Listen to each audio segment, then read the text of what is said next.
بسم الله الرحمن الرحيم يا أيها الذين آمنوا أطيعوا الله وأطيعوا الرسول وأولي الأمر منكم فإن تنازعتم في شيء فردوه إلى الله والرسول إن كنتم تؤمنون بالله واليوم الآخر ذلك خير وأحسن تأويلا. السلام عليكم ورحمة الله وبركاته. الحمد لله رب العالمين والصلاة والسلام على رسوله الأمين وعلى آله وأصحابه أجمعين. أما بعد. സ്നേഹം നിറഞ്ഞ ഇസ്ലാഹി പ്രവർത്തകരെ, അതുപോലെ നമുക്ക് ഈ പരിപാടിയിൽ വിഷയം അവതരിച്ച് സംസാരിക്കാനെത്തിയ ഫൈസൽ മുസ്ലിയാർ, മറ്റു സഹപ്രവർത്തകരെ, നമ്മൾ ഇങ്ങനെ ഒരു പരിപാടി ഇവിടെ സംഘടിപ്പിക്കുന്നതിൻ്റെ ഉദ്ദേശം എല്ലാവർക്കും അറിയാം. കൂടുതൽ വിശദീകരിച്ച് സംസാരിക്കേണ്ട ആവശ്യമില്ല. ഈ പരിപാടി പറമ്പിൽ പീടികയിൽ ഇന്ന് നടത്താൻ ഉദ്ദേശിച്ച ഒരു പരിപാടിയായിരുന്നു.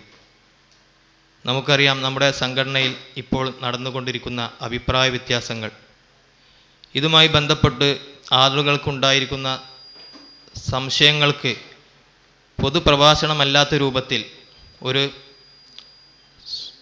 സ്വസ്ഥമായ അന്തരീക്ഷത്തിൽ ഇരുന്നു കൊണ്ട് വിഷയം അവതരിപ്പിക്കുകയും ആ വിഷയം കേട്ടതിന് ശേഷം ആ പങ്കെടുത്ത ആളുകൾക്കുണ്ടാകുന്ന സംശയങ്ങൾക്ക് അവരുടെ സംശയ ദൂരീകരണത്തിന് മറുപടി പറയുക എന്നൊരു ഉദ്ദേശത്തിൽ കൂടിയാണ് ഇത് നടത്തിയിട്ടുള്ളത്. നമുക്കറിയാം, ഇതുപോലെ ഒരു പരിപാടി ഇന്നലെ ഇവിടെ സംഘടിപ്പിക്കുകയുണ്ടായി. നമ്മളെ അതിലേക്ക് ആളുകൾ ക്ഷണിക്കുകയും നമ്മളതിൽ പങ്കെടുക്കുകയും ചെയ്തു. ക്ഷണിക്കപ്പെട്ട ആളുകൾ നമ്മോട് പറഞ്ഞത്, നിങ്ങൾക്ക് സംശയം വല്ലതുമുണ്ടെങ്കിൽ അവിടെ ചോദിക്കാമെന്ന ആ അവരുടെ ഉപദേശം കേട്ടുകൊണ്ടാണ് നമ്മൾ ആ പരിപാടിയിൽ പോയതും അവിടെ പങ്കെടുത്തതും. പക്ഷേ എന്തോ എന്നറിഞ്ഞില്ല, അവസാനം നമുക്ക് സംശയങ്ങൾ ചോദിക്കാനുള്ളൊരു അവസരം തരാതെ യോഗം പിരിച്ചുവിടുകയും, എന്നാൽ അൽഹംദുലില്ലാ അള്ളാഹുവിൻ്റെ അനുഗ്രഹത്താൽ പ്രാസംഗികൻ്റെ ശൈലി സദസ്സിനോടുള്ള ചോദ്യരൂപത്തിൽ അദ്ദേഹം പ്രസംഗിച്ചത് നിമിത്തം ചില കാര്യങ്ങൾ നമുക്ക് ആ വേദിയിൽ വെച്ച് തന്നെ അദ്ദേഹത്തിനോട് ചോദിക്കാനും ചില വിഷയങ്ങളുടെ അദ്ദേഹം പറഞ്ഞതിലുള്ള തെറ്റുകൾ അവിടെ വെച്ച് തന്നെ ചൂണ്ടിക്കാണിക്കാനും ചില വിഷയങ്ങളിൽ മാത്രം കഴിഞ്ഞു. അത് അൽഹംദുലില്ലാ അദ്ദേഹത്തിൻ്റെ ശൈലി ജനങ്ങളോട്, ഓഡിയൻസിനോടുള്ള ചോദ്യരൂപത്തിലായതുകൊണ്ട് പല ആളുകളും ചോദ്യത്തിന് മറുപടി പറയാതെ തലയാട്ടി നിൽക്കുന്ന ഒരവസ്ഥ കണ്ടപ്പോൾ അതിൻ്റെ സത്യാവസ്ഥ ബോധ്യപ്പെടുത്തുന്നതിന് വേണ്ടി ഒന്നും മറുപടി പറഞ്ഞില്ലെങ്കിൽ അവർ കരുതും ഇതിന് മറുപടി ഇല്ലാഞ്ഞിട്ടാണെന്ന്. പക്ഷേ മറുപടി ഉണ്ട്, എന്നാലും അത് നമുക്ക് വേണ്ട രൂപത്തിൽ അവതരിപ്പിക്കാൻ കഴിഞ്ഞിട്ടില്ല. ചിലതൊക്കെ അവതരിപ്പിക്കാൻ കഴിഞ്ഞു, തെറ്റിദ്ധരിപ്പിക്കപ്പെട്ട വിഷയങ്ങളിൽ. അതിനൊരു ഉദാഹരണം ഞാൻ പറയാം. ഒരു പണ്ഡിതൻ NV സാലിമിൻ്റെ പേരിൽ അദ്ദേഹം എഴുതിയ താവനു അലൽ ബിർരി വത്തഖ്വ വലാ താവനു ഇസ്മി വൽ ഉദ്വാൻ എന്ന ആയത്തുദ്ധരിച്ചുകൊണ്ട് അദ്ദേഹം ജിന്നിനോട് സഹായം തേടുന്നത് അനുവദനീയമാണ് എന്ന രൂപത്തിൽ അദ്ദേഹം എഴുതിയിട്ടുണ്ട് എന്ന് ഒരു ഉദ്ധരണി വായിച്ചുകൊണ്ട് അദ്ദേഹം അവിടെ സമർത്ഥിക്കാൻ ശ്രമിച്ചു. അള്ളാഹുവിൻ്റെ തൗഫീഖോട് കൂടി ആ ഉദ്ധരണിയിൽ എന്താണ് ഉള്ളത് എന്ന് നമുക്ക് അവരെ ബോധ്യപ്പെടുത്താൻ കഴിഞ്ഞു. അത് എന്തിനാണ് സാലിംക ഉദ്ധരിച്ചത് എന്നുള്ളത്. അദ്ദേഹം സലഫി പണ്ഡിതന്മാരിൽ ചിലർ ഈ യാ ഇബാദല്ലാ അയുനീനി എന്ന് പറയുന്ന ഹദീസിൻ്റെ അടിസ്ഥാനത്തിൽ അത് ജിന്നിനോട് സഹായം ചോദിക്കുന്നത്, അവർക്ക് കഴിവ് നൽകപ്പെട്ട വിഷയത്തിൽ സഹായം ചോദിക്കുന്നത് ജായിസാണ് എന്ന് പറഞ്ഞ പണ്ഡിതന്മാർ പോലും ഉണ്ട്. എന്നാലും അത് ശിർക്കാണെന്ന് പറഞ്ഞ ഒരു പണ്ഡിതനും ഇല്ല എന്ന് തെളിയിക്കുന്നതിന് വേണ്ടിയാണ് അദ്ദേഹം അത് കൊണ്ടുവന്നത്. പക്ഷേ ഇവർ നേരെന്ത് ചെയ്തു?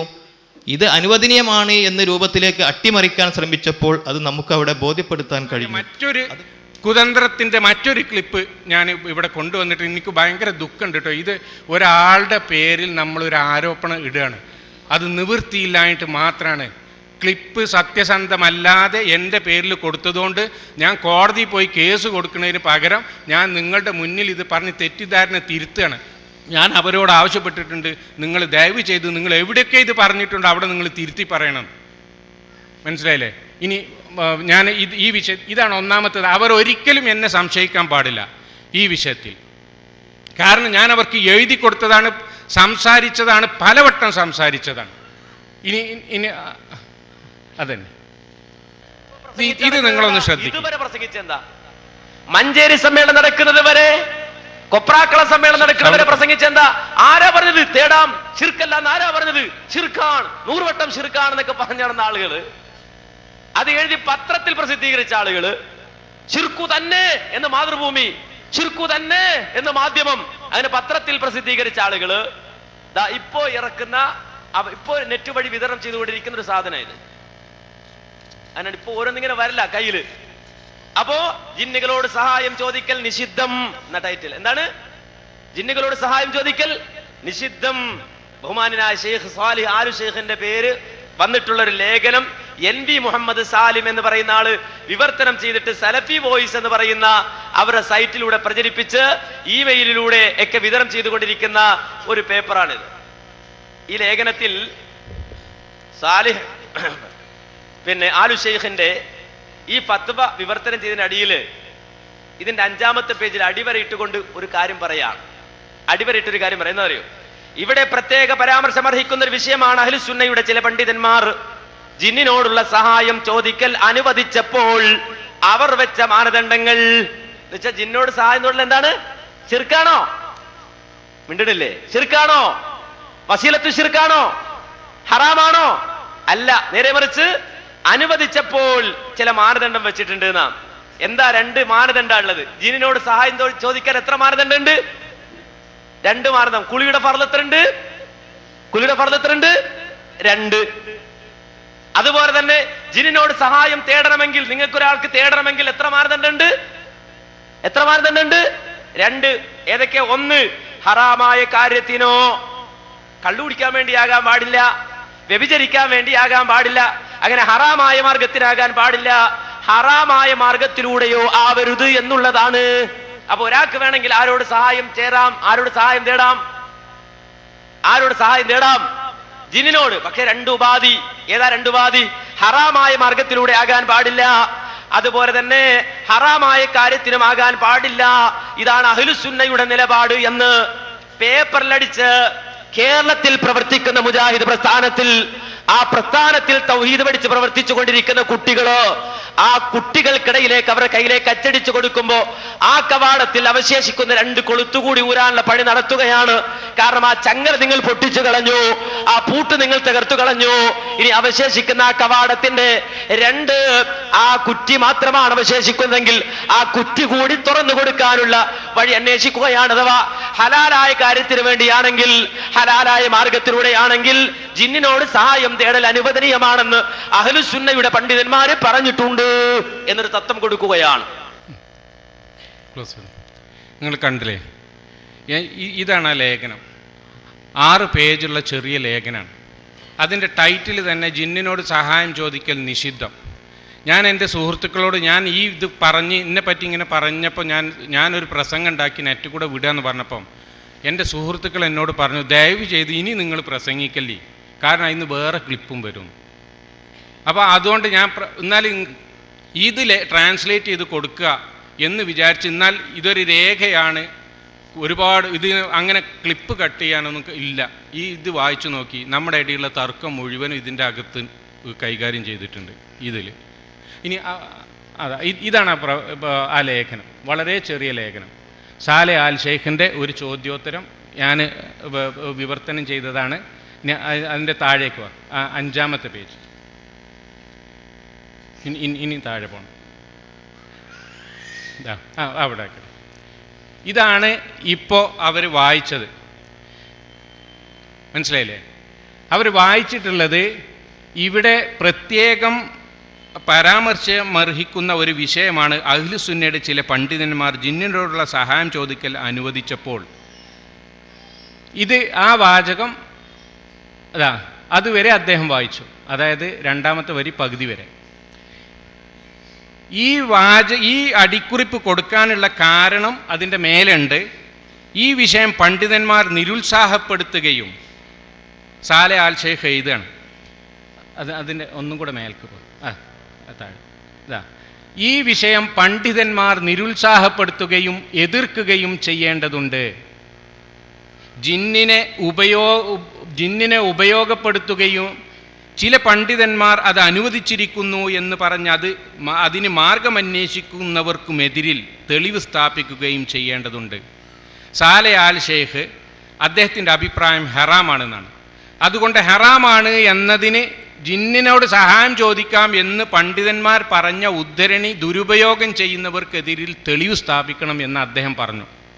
അപ്പം ജിന്നുകളോട് സഹായം ചോദിക്കുക എന്നുള്ളതിനെ സംബന്ധിച്ച് ഒരു അടിക്കുറിപ്പ് ഞാൻ കൊടുത്തതാണ്. ആ അടിക്കുറിപ്പിൽ ഇനി അതിന് ശേഷത പിന്നെ അദ്ദേഹം വായിക്കുന്നത് 2 നിബന്ധനയോടുകൂടി ജിന്നുകളോട് സഹായം ചോദിക്കാം എന്ന് പറയുന്നുണ്ട്. അവ ഹറാമായ കാര്യത്തിനോ ഹറാമായ മാർഗത്തിലൂടെയോ ആവരുത് എന്നുള്ളതാണ്. ഇത്ര വരെ വായിച്ചതിന് ശേഷം അദ്ദേഹം പറയാണ്, ഞാൻ ജിന്നുകളോട് സഹായം ചോദിക്കാനുള്ള ഫിഖിഹിയായ മസല വിശദീകരിച്ച് അത് ജനങ്ങൾക്ക് അഹ്ലുസുന്നൻ്റെ അഭിപ്രായം ഇതാണ് എന്ന് പ്രചരിപ്പിച്ച് ജനങ്ങളെ ജിന്നിനോട് സഹായം തേടാൻ വേണ്ടിയിട്ട് റിക്രൂട്ട് ചെയ്യുകയാണെന്നാണ് അദ്ദേഹം പറഞ്ഞത്. നിങ്ങൾ കേട്ടല്ലോ. എന്നാൽ അതിൻ്റെ തുടർന്ന് നിങ്ങൾ വായിച്ചു നോക്കി. എന്നാൽ അധികം ആളുകളും തുടക്കത്തിൽ ഈ മാനദണ്ഡങ്ങൾ പാലിക്കുകയും പിന്നീട് അവ ജിന്നുകളുടെ വാക്കുകൾക്ക് അടിമപ്പെടുന്ന അവസ്ഥയാണ് ഉണ്ടാവുക.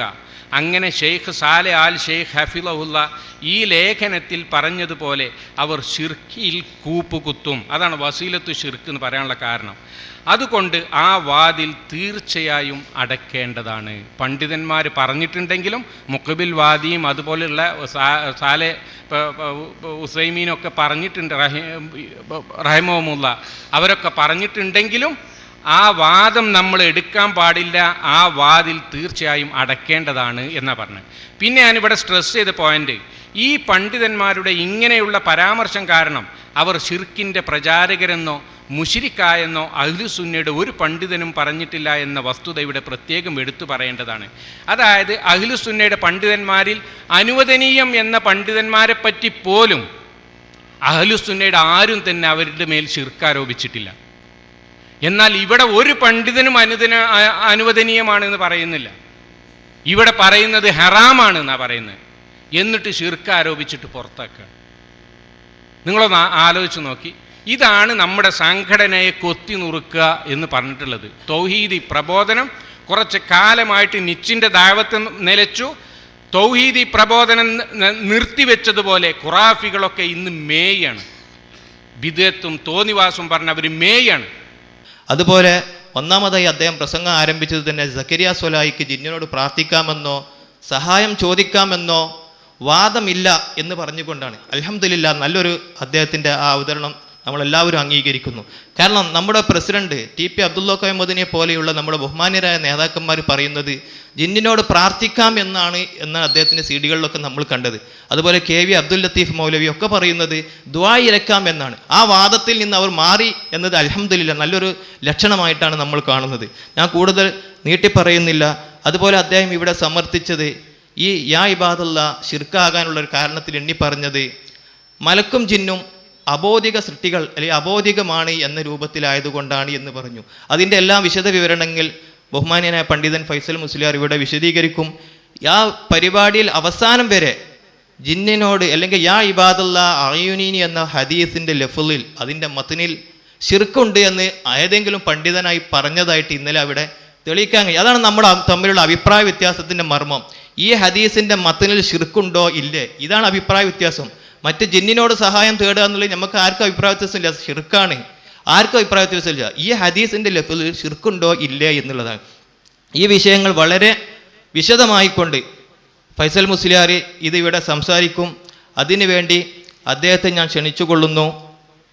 എല്ലാവരും വളരെ ശ്രദ്ധയോടുകൂടി വിഷയം കേൾക്കണം. കാരണം ഇത് നമ്മളെ പരലോകവുമായി ബന്ധപ്പെട്ട വിഷയമാണ്. ഇത് നമ്മൾ വെറുതെ സംഘടന അല്ലെങ്കിൽ ഞാൻ ഏതെങ്കിലും ചേരിയിൽ നിൽക്കുക എന്നുള്ള ഉദ്ദേശത്തിന് വേണ്ടി മാത്രമുള്ളതല്ലത്. ഇത് നമ്മൾ പ്രമാണത്തിൻ്റെ അടിസ്ഥാനത്തിൽ ഇസ്ലാഹി പ്രസ്ഥാനത്തിൽ നമുക്കറിയാം എന്തെങ്കിലും അഭിപ്രായ വ്യത്യാസങ്ങൾ ഉണ്ടാകുമ്പോൾ പ്രമാണത്തിൻ്റെ അടിസ്ഥാനത്തിൽ ചർച്ച ചെയ്ത് തീരുമാനമെടുത്ത് ജനങ്ങളിലേക്ക് എത്തിക്കുന്ന രൂപമാണ്. ഇന്നലെ നാസർ സുലൈമി ഇവിടെ പറയുകയുണ്ടായി, മടവൂർ വിഭാഗവുമായി നമ്മളുണ്ടായ തർക്ക വിഷയങ്ങളിൽ ജമിയത്തുലമ തീരുമാനമെടുക്കുകയും അതിൻ്റെ ഓരോ കോപ്പിയും ഓരോ യൂണിറ്റിലേക്ക് അയക്കുകയും ചെയ്തു. പക്ഷെ ഈ വിഷയത്തിൽ അങ്ങനെ ഒരു സംഭവം തന്നെ ഉണ്ടായിട്ടില്ല. എന്താണ് ഒരു പക്ഷത്തിന്റെ വാദം, മറ്റു പക്ഷത്തിന്റെ വാദം എന്ത് എന്ന് രണ്ടും വെച്ചിട്ട് ഇതിൽ ജമിയത്തുൽ ഉലമയുടെ തീരുമാനം എന്ത് എന്ന രൂപത്തിൽ ഒരു തീരുമാനം എടുക്കുക പോലും ചെയ്തിട്ടില്ല. എടുത്ത തീരുമാനത്തിന് എതിരായിട്ട് കൊണ്ടാണ് പുസ്തകങ്ങൾ വരെ ഇറങ്ങിയത്. അതൊക്കെ നമുക്ക് അറിയാവുന്ന കാര്യമാണ്. അതൊന്നും ഞാൻ കൂടുതൽ നീട്ടി പറയുന്നില്ല. പക്ഷേ ഈ വിഷയം എന്താണ്, ഈ വിഷയം എന്നുള്ളതിനെക്കുറിച്ച് അദ്ദേഹം ഇവിടെ വിശദീകരിക്കും. എന്നതിന് ശേഷം നിങ്ങൾക്കുള്ള സംശയങ്ങൾ എന്താണോ അത് ഓരോരുത്തർക്കും ചോദിക്കാം. സംശയം തീർത്തതിന് ശേഷമേ നിങ്ങൾ പോകാവൂ. അതിന് റെഡിയായി തന്നെയാണ് ഫൈസൽ മുസ്ലിയാർ വന്നിട്ടുള്ളത്. ഇന്നലെ പ്രസംഗം കേട്ട പല ആളുകളും ഇതിലുണ്ടാകും. ആ പ്രസംഗത്തിൽ നിന്ന് നിങ്ങൾക്ക് എന്തെങ്കിലും വിഷയങ്ങളിൽ സംശയമോ അല്ലെങ്കിൽ ഈ വിഷയവുമായി ബന്ധപ്പെട്ട് എന്തെങ്കിലും സംശയങ്ങളോ അല്ലെങ്കിൽ നിങ്ങൾക്ക് അറിയാനുള്ള മറ്റു കാര്യങ്ങളോ ഉണ്ടെങ്കിൽ അത് മുഴുവനും ചോദിച്ചറിഞ്ഞതിന് ശേഷമായിരിക്കണം പോകേണ്ടത്. ഇത് ആരോടും നമുക്കുള്ളൊരു വിദ്വേഷമോ മറ്റുള്ള ഒന്നുമല്ല. കാരണം സത്യം സത്യമായി ബോധ്യപ്പെടണം. ആ ഭാഗത്ത് സത്യമുണ്ടെങ്കിൽ നമ്മൾ അതിലേക്ക് പോകണം. ഹക്ക് എവിടെയാണോ അവിടേക്ക് നമ്മൾ തിരിച്ചു ചെല്ലണം. ഈ ഭാഗത്താണ് സത്യമെങ്കിൽ ഇതിലേക്ക് നമ്മൾ അത് നമുക്ക് അതിലൊരു സങ്കോചവും ഉണ്ടാകാൻ പാടില്ല. ഞാൻ ഇപ്പോൾ അത് നിന്ന് പോയില്ലേ എന്നുള്ള ചിന്ത ഉണ്ടാക്കാൻ പാടില്ല. ആരെയാണോ സത്യം പറയുന്നത് ആ സത്യത്തിനെ പ്രമാണത്തിനോട് യോജിച്ചുകൊണ്ട് നമ്മൾ അവിടെ എത്തിപ്പെടാൻ നമ്മൾ പ്രാർത്ഥിക്കുക. അള്ളാഹു തൗഫീക്ക് നൽകുമാറാകട്ടെ. വിഷയം അവതരിപ്പിച്ച് ഈ വേദിയിലേക്ക് അധ്യക്ഷ സ്ഥാനത്തേക്ക് ഹനീഫ ഓടക്കലിനെ ക്ഷണിച്ചുകൊണ്ട് ഞാൻ നിർത്തുന്നു. വാഖിർ ദഅവാന അൽഹംദുലില്ലാഹി റബ്ബിൽ ആലമീൻ. അസ്സലാമു അലൈക്കും വറഹ്മത്തുള്ളാഹി വബറകാതുഹു. അസ്സലാമു അലൈക്കും വറഹ്മത്തുള്ളാഹി. അൽഹംദുലില്ലാഹ് വസ്സലാത്തു വസ്സലാമു അലാ അഷ്റഫിൽ മുർസലീൻ വഅലാ ആലിഹി അസ്ഹാബിഹി അജ്മഈൻ. അമ്മാ ബഅദ്. സ്നേഹമുള്ള സഹോദരങ്ങളെ, ഇസ്ലാഹി പ്രവർത്തകരെ, നമ്മൾ ഇന്ന് ഇവിടെ സംഘടിപ്പിച്ചിട്ടുള്ള ഈ പരിപാടിയുടെ ഉദ്ദേശം സ്വാഗത പ്രസംഗത്തിൽ നിങ്ങളെല്ലാം ഗ്രഹിച്ചിട്ടുണ്ടാവും. നമ്മുടെ സംഘടനയിൽ അടുത്തുണ്ടായിട്ടുള്ള ഈ ഒരു അഭിപ്രായ വ്യത്യാസവും ഇതിൻ്റെ പേരിൽ സജീവമായി രംഗത്ത് പ്രവർത്തിക്കുന്ന നമ്മുടെ പ്രവർത്തകരെ വളരെയധികം വിഷമത്തിന് കാരണമാവുന്ന രീതിയിൽ പിരിച്ചുവിടുകയും ബഹിഷ്കരിക്കുകയും വീട്ടിൽ നിന്ന് പുറത്താക്കുകയും ഒക്കെ ചെയ്യുന്ന ഒരു അതിദയനീയമായ അവസ്ഥയിലെത്തിയിട്ടുണ്ട്. സത്യത്തിൽ ദീനീ പ്രവർത്തകരെ സംബന്ധിച്ചിടത്തോളം ഇതൊന്നും ഒരു പുതിയ അനുഭവങ്ങളല്ല.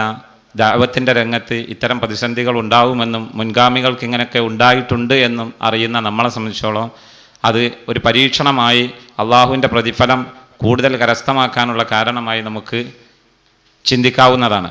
എന്നാലും നമ്മുടെ അഖീദയുടെ വിഷയമായതുകൊണ്ട് ലോകത്ത് സലഫികളുള്ള എവിടെയും ഇത്തരം ഒരു ദുർബല ഹദീസിൻ്റെ പേരിൽ അത് മുന്നിക്ക് ഇട്ടുകൊണ്ട് പ്രവർത്തകരെ മാറ്റി നിർത്തുകയോ സംഘടനയിൽ ഭിന്നിപ്പുണ്ടാക്കുകയോ ഒരു പുറത്താക്കലോ ലോകത്തെവിടെയും നടക്കുന്നില്ല. മറിച്ച് നമ്മുടെ കേരളത്തിൽ വർഷങ്ങളായിട്ടുള്ള വിഷയങ്ങളിൽ അവസാനമായി ജനങ്ങളെ മുന്നിലേക്ക് ഇങ്ങനെ ഒരു ജിന്നിനോട് സഹായം ചോദിക്കാം, അതിന് ഹാദിറും ഗായിബും എല്ലാം പറഞ്ഞ് കൺഫ്യൂഷനാക്കി ഒരു പ്രയാസമുള്ള വിഷയമായതുകൊണ്ട് സാധാരണക്കാർ ആ വിഷയം പഠിക്കാൻ കുറച്ച് ബുദ്ധിമുട്ടുണ്ടാവും എന്ന ചിന്തയോടുകൂടി തന്നെയാണ് ഇതിനെ ഒരുങ്ങി പുറപ്പെട്ടിട്ടുള്ള ആളുകൾ ഈ വിഷയം ജനങ്ങളെ മുന്നിൽ എടുത്തിട്ടുള്ളത്. അതുകൊണ്ട് നമ്മളെ സംബന്ധിച്ചിടത്തോളം വളരെ അധികം ഗൗരവത്തിൽ ഈ വിഷയം ഒരു മുൻ ധാരണയും ഇല്ലാതെ, നമ്മളെല്ലാം സംഘടനയുടെ ആളുകളാണ്, അതിനുവേണ്ടി പ്രവർത്തിച്ചവരാണ്, ആദർശമാണ് നമുക്ക് പ്രധാനം, അതിനെ പോഷിപ്പിക്കുവാനും അതിൻ്റെ കരുത്തിനും അതിലൂടെ നമുക്ക് പരലോകത്ത് മോക്ഷം കിട്ടുവാനും അത് സംഘടനാ സംവിധാനത്തിലാക്കിയവരാണ് മുജാഹിദ് പ്രവർത്തകർ. അത് വ്യക്തമായി മനസ്സിലാക്കിയത് കൊണ്ടാണ് നമ്മൾ ഈ രംഗത്തേക്ക് വന്നതും. അതുകൊണ്ട് ഇത് എന്താണ്, രണ്ട് കൂട്ടരും പറയുന്നത് എന്ത്, അതിൽ നമ്മൾ ഏത് മാർഗം സ്വീകരിക്കണം എന്നുള്ളത് വ്യക്തമായി നമ്മൾ മനസ്സിലാക്കിയേ പറ്റൂ. അല്ലാത്തൊരു പക്ഷം നമുക്ക് രണ്ട് കൂട്ടരും കേൾക്കണ്ട എന്ന് പറഞ്ഞ് മാറി നിൽക്കുകയോ അല്ലെങ്കിൽ ഏകപക്ഷീയമായി സംഘടന എവിടെയാണോ നിൽക്കുന്നത് അവിടെ നിൽക്കുകയോ ചെയ്യുക എന്ന ചിന്ത ഒരു ദീനീ പ്രവർത്തകന് ഉണ്ടാവാൻ പാടില്ല. അതിന് പറയാൻ കാരണം, ഒരു പക്ഷേ ഈ ഇലക്ഷനുകളിലൊക്കെ 2-3 വോട്ടിനാണ് ഈ പാനലുകൾ വിജയിച്ചു വരുന്നത്. അപ്പോൾ നമ്മൾ ഈ സംഘടന പറയുന്നിടത്താണ് നിൽക്കുക എന്ന് തീരുമാനിച്ചാൽ 2 വോട്ടിന് വേണ്ടിയിട്ട് ഷിർക്ക് തൗഹീദാവുകയും തൗഹീദ് ഷിർക്കാകുകയും ചെയ്യുന്ന വളരെ ഗുരുതരമായ പ്രതിസന്ധി ഉണ്ടാവും. ഉദാഹരണം, ഇപ്പോൾ നമ്മളെ നിയന്ത്രിച്ചു കൊണ്ടിരിക്കുന്ന ടീം യാ ഇബാദല്ലാ അഈനുനി എന്ന ഹദീസിന്റെ മത്തിനിൽ ഷിർക്കുണ്ട് എന്ന് പറയുകയും അതല്ലാത്തൊരു ടീമാണ് വരുന്നതെങ്കിൽ അവർ ഷിർക്കില്ല എന്ന് പറയുകയും ചെയ്യുന്ന ഒരവസ്ഥ ഉണ്ടാവും. അത് നമ്മൾ ഒരിക്കലും ഇസ്ലാഹി പ്രവർത്തകർക്ക് ഉചിതമല്ല. മറിച്ച് പ്രമാണങ്ങളാണ് നമുക്ക് പ്രധാനം. എക്കാലത്തും പ്രമാണങ്ങളുമായി മുന്നോട്ട് പോയവരാണ് നമ്മളെല്ലാം. അതുകൊണ്ട് പ്രമാണം ആരുടെ കൂടെയാണ്? ഈ വിഷയത്തിൽ ഒരാളെ മുശ്രിക്കാക്കാൻ എന്ത് തെളിവാണ് ഈ ആരോപിതർക്കുള്ളത് എന്നുള്ളത് നമ്മൾ മനസ്സിലാക്കേണ്ടത്. അല്ലാഹു സുബ്ഹാനഹു വ തആല സത്യം ഗ്രഹിക്കുകയും സത്യത്തിനോടൊപ്പം നിൽക്കുകയും സത്യം മാത്രം പറയുന്നവരോടൊപ്പം കൂടെ നിൽക്കുവാനും അള്ളാഹു തൗഫീക്ക് നൽകുമാറാട്ടെ എന്ന പ്രാർത്ഥനയോടുകൂടി വിഷയം അവതരിപ്പിച്ച് സംസാരിക്കാൻ ബഹുമാന്യ പണ്ഡിതൻ ഫൈസൽ മുസ്ലിയാരെ ക്ഷണിച്ചുക്കുന്നു. വാഖിർ ദഅവാന അൽഹംദുലില്ലാഹി റബ്ബിൽ ആലമീൻ. അസ്സലാമു അലൈക്കും വറഹ്മത്തുള്ളാഹി വബറകാതുഹു. അസ്സലാമു അലൈക്കും വറഹ്മത്തുള്ളാഹി. ബിസ്മില്ലാഹിർ റഹ്മാനിർ റഹീം. അൽഹംദുലില്ലാഹി റബ്ബിൽ ആലമീൻ. അല്ലാഹുമ്മ സ്വല്ലി അലാ മുഹമ്മദിൻ വഅലാ ആലി മുഹമ്മദ് കമാ സ്വല്ലൈത അലാ ഇബ്രാഹിം വഅലാ ആലി ഇബ്രാഹിം ഇന്നക ഹമീദും മജീദ്. اللهم بارك على محمد وعلى آل محمد كما باركت على إبراهيم وعلى آل إبراهيم في العالمين إنك حميد مجيد. സ്നേഹം നിറഞ്ഞ സഹപ്രവർത്തകരെ, അല്ലാഹു സുബ്ഹാനഹു വ തആലയുടെ നിയമ നിർദ്ദേശങ്ങൾ പരമാവധി പാലിക്കാൻ ശ്രമിച്ചുകൊണ്ട് മുത്തഖീങ്ങളായി ജീവിക്കണേ എന്ന് പ്രത്യേകം ഓർമ്മപ്പെടുത്തുന്നു. അല്ലാഹു സുബ്ഹാനഹു വ തആല ജീവിതാവസാനം വരെ തൗഹീദിൽ അടിയുറച്ചു നിന്ന് ശിർക്കിൻ്റെ നേരിയ ഒരംശം പോലും കടന്നു വരാതെ മുത്തഖീങ്ങളും മുവഹ്ഹിദുകളുമായി ജീവിച്ച് മരിക്കുവാനുള്ള തൗഫീഖ് നൽകി നമ്മയെല്ലാം അനുഗ്രഹിക്കുമാറാവട്ടെ. സൂചിപ്പിക്കപ്പെട്ടതുപോലെ അടിസ്ഥാന വിശ്വാസവുമായി ബന്ധപ്പെട്ട ഒരു വിഷയത്തിൽ ഒരിക്കലും ഉണ്ടാകേണ്ടതില്ലാത്ത ഒരു അഭിപ്രായ വ്യത്യാസം എന്തോ ചില കാരണങ്ങളാൽ നമുക്കിടയിൽ ഉണ്ടായി. സ്വാഭാവികമായും ഒരു അഭിപ്രായ വ്യത്യാസം ഉണ്ടാകുമ്പോൾ യാഥാർത്ഥ്യമെന്ത് എന്ന് അന്വേഷിക്കേണ്ട ബാധ്യത നമുക്കുണ്ടായിത്തീരുന്നു. അതുകൊണ്ട് ആ ഒരു ലക്ഷ്യത്തിൽ മാത്രം ഇത്തരം വിശദീകരണങ്ങളെ അതാര് എവിടെ സംഘടിപ്പിച്ചാലും അതിനെയെല്ലാം ആ ഒരു മാനസികാവസ്ഥയിൽ തന്നെ കാണണം എന്നാണ് സൂചിപ്പിക്കുവാനുള്ളത്. ദീനിയായ ഒരു വിഷയം എന്ന നിലക്ക് ആ ഒരു ഗൗരവത്തിൽ കാര്യങ്ങളെ കാണുകയും ആ ഒരു ഇഖ്ലാസും നസീഹത്തും കാത്തു സൂക്ഷിക്കുകയും ചെയ്യണമെന്ന് സ്വയം ഉൾക്കൊണ്ടുകൊണ്ട് തന്നെ പ്രത്യേകം ഓർമ്മപ്പെടുത്തുകയാണ്. പറയാനും ജയിക്കാനും പരാജയപ്പെടുത്താനും വാദിക്കാനും എന്നുമുള്ള വേദിയായി നാം ഇത്തരം വേദികളെ കാണേണ്ടതില്ല. ഒരു അഭിപ്രായ വ്യത്യാസത്തിൽ ലോക പണ്ഡിതന്മാരൊക്കെ എങ്ങനെയാണ് ആ വിഷയത്തെ നോക്കിക്കണ്ടത് എന്ന ഒരു പഠനത്തിനുള്ള അവസരം മാത്രമായി നാം ഇതിനെ കാണുക. അല്ലാഹു തആല അനുഗ്രഹിക്കുമാറാവട്ടെ. യഥാർത്ഥത്തിൽ കഴിഞ്ഞ കാലങ്ങളിൽ നാം ഈ സമൂഹത്തോട് അടിസ്ഥാനപരമായി പഠിപ്പിച്ച ആദർശമാണ് അള്ളാഹുവിനോട് മാത്രമേ പ്രാർത്ഥിക്കാവൂ, അവനോട് മാത്രമേ സഹായമർത്ഥിക്കാവൂ എന്നത് വിശുദ്ധ ഖുർആനിലെ ധാരാളം ആയത്തുകൾ ഉന്നയിച്ചുകൊണ്ട് മുസ്ലിം സമൂഹത്തിൽ നാം പഠിപ്പിക്കുകയുണ്ടായി. നമ്മുടെ മുമ്പിലുള്ള പ്രബോധിതരായ സമൂഹം, സമസ്തക്കാർ, അവർ അള്ളാഹുവിന് പുറമെ മരിച്ചുപോയ അംബിയായിനെയും ഔലിയായിനെയും വിളിച്ചു പ്രാർത്ഥിക്കുകയും അതിന് പ്രാർത്ഥന എന്ന പദം പ്രയോഗിക്കാതെ സഹായം തേടുക എന്ന ഇസ്തിഗാസ എന്ന പദം അവർ ഉപയോഗിക്കുകയും ചെയ്തുകൊണ്ട് അവരത് ന്യായീകരിക്കാൻ ശ്രമിച്ചു. അവരോട് നാം പഠിപ്പിച്ചു കൊടുത്തത്, നിങ്ങൾ നിർവഹിക്കുന്ന ഈ ഒരു ഇസ്തിഗാസ, നിങ്ങൾ നിർവഹിക്കുന്ന ഈ ഒരു സഹായ തേട്ടം അത് തന്നെയാണ് പ്രാർത്ഥന. അതുകൊണ്ട് അത് അവർക്കുള്ള ഇബാദത്താണ്, അത് റബ്ബിൽ പങ്കുചേർക്കലാണ്, അത് ശിർക്കാണ് എന്ന് നാം അവരെ പഠിപ്പിച്ചു. ആ രംഗത്ത് നാം ഉപയോഗിച്ച ചില സാങ്കേതിക പദങ്ങളായിരുന്നു ഭൗതികം, അഭൗതികം, കാര്യകാരണ ബന്ധങ്ങൾക്ക് അതീതം, അധീനം, അതേപോലെ മറഞ്ഞ വഴി, തെളിഞ്ഞ വഴി, ദൃശ്യം, അദൃശ്യം തുടങ്ങിയ പല പദപ്രയോഗങ്ങളും ആ ഒരു ആദർശം വിശദീകരിക്കുന്നിടത്ത് നാം പ്രയോഗിച്ചിട്ടുണ്ട്. എന്തിനിത് പ്രയോഗിക്കേണ്ടി വന്നു എന്നത് ഇതിൻ്റെ ഒരു ആമുഖം എന്ന നിലയ്ക്ക് നാം മനസ്സിലാക്കണം. യഥാർത്ഥത്തിൽ അല്ലാഹുവല്ലാത്ത ആളുകളോട് സഹായമർത്ഥിക്കുമ്പോൾ അത് ശിർക്കാണ് എന്ന് നാം വിശദീകരിക്കുമ്പോൾ തിരിച്ച് അവർ നമ്മോട് ചോദിക്കുമായിരുന്നു, നിങ്ങളുടെ തെളിവ് ഇയ്യാക നഅ്ബുദു വ ഇയ്യാക നസ്തഈൻ എന്നാണെങ്കിൽ, റബ്ബേ നിന്നെ മാത്രമേ ആരാധിക്കൂ, നിന്നോട് മാത്രമേ സഹായമർത്ഥിക്കൂ എന്ന് പ്രഖ്യാപിക്കുന്ന നിങ്ങളും ജീവിതത്തിൽ പല ആവശ്യങ്ങൾക്കും പലരെയും നിങ്ങൾ സഹായത്തിനായി ഉപയോഗപ്പെടുത്തുന്നുവല്ലോ. രോഗം വന്നാൽ ഡോക്ടറെ പോയി കാണുന്നുവല്ലോ. സാമ്പത്തിക പ്രയാസമുണ്ടാകുമ്പോൾ തൽക്കാലം കടം വാങ്ങാനായി പലരെയും നിങ്ങൾ സമീപിക്കുന്നുവല്ലോ. നിത്യജീവിതത്തിലെ പല ആവശ്യങ്ങൾക്കും പലരോടും നിങ്ങൾ സഹായം ചോദിക്കുന്നുവല്ലോ. എങ്കിൽ നിങ്ങളും ഇയ്യാക നസ്തഈൻ എന്ന ഈ ഒരു ആശയത്തിൽ നിന്ന് പുറത്തു പോയില്ലേ? നിങ്ങളും ചെയ്യുന്നത് ശിർക്കല്ലേ എന്ന് അവർ നമ്മോട് ചോദിക്കാറുണ്ട് എന്ന് നമുക്കെല്ലാവർക്കും അറിയാം. അപ്പോൾ നമ്മൾ പറഞ്ഞു, ആ സഹായ ചോദ്യമല്ല ഇയ്യാക നസ്തഈൻ എന്നതിലെ സഹായാർത്ഥന.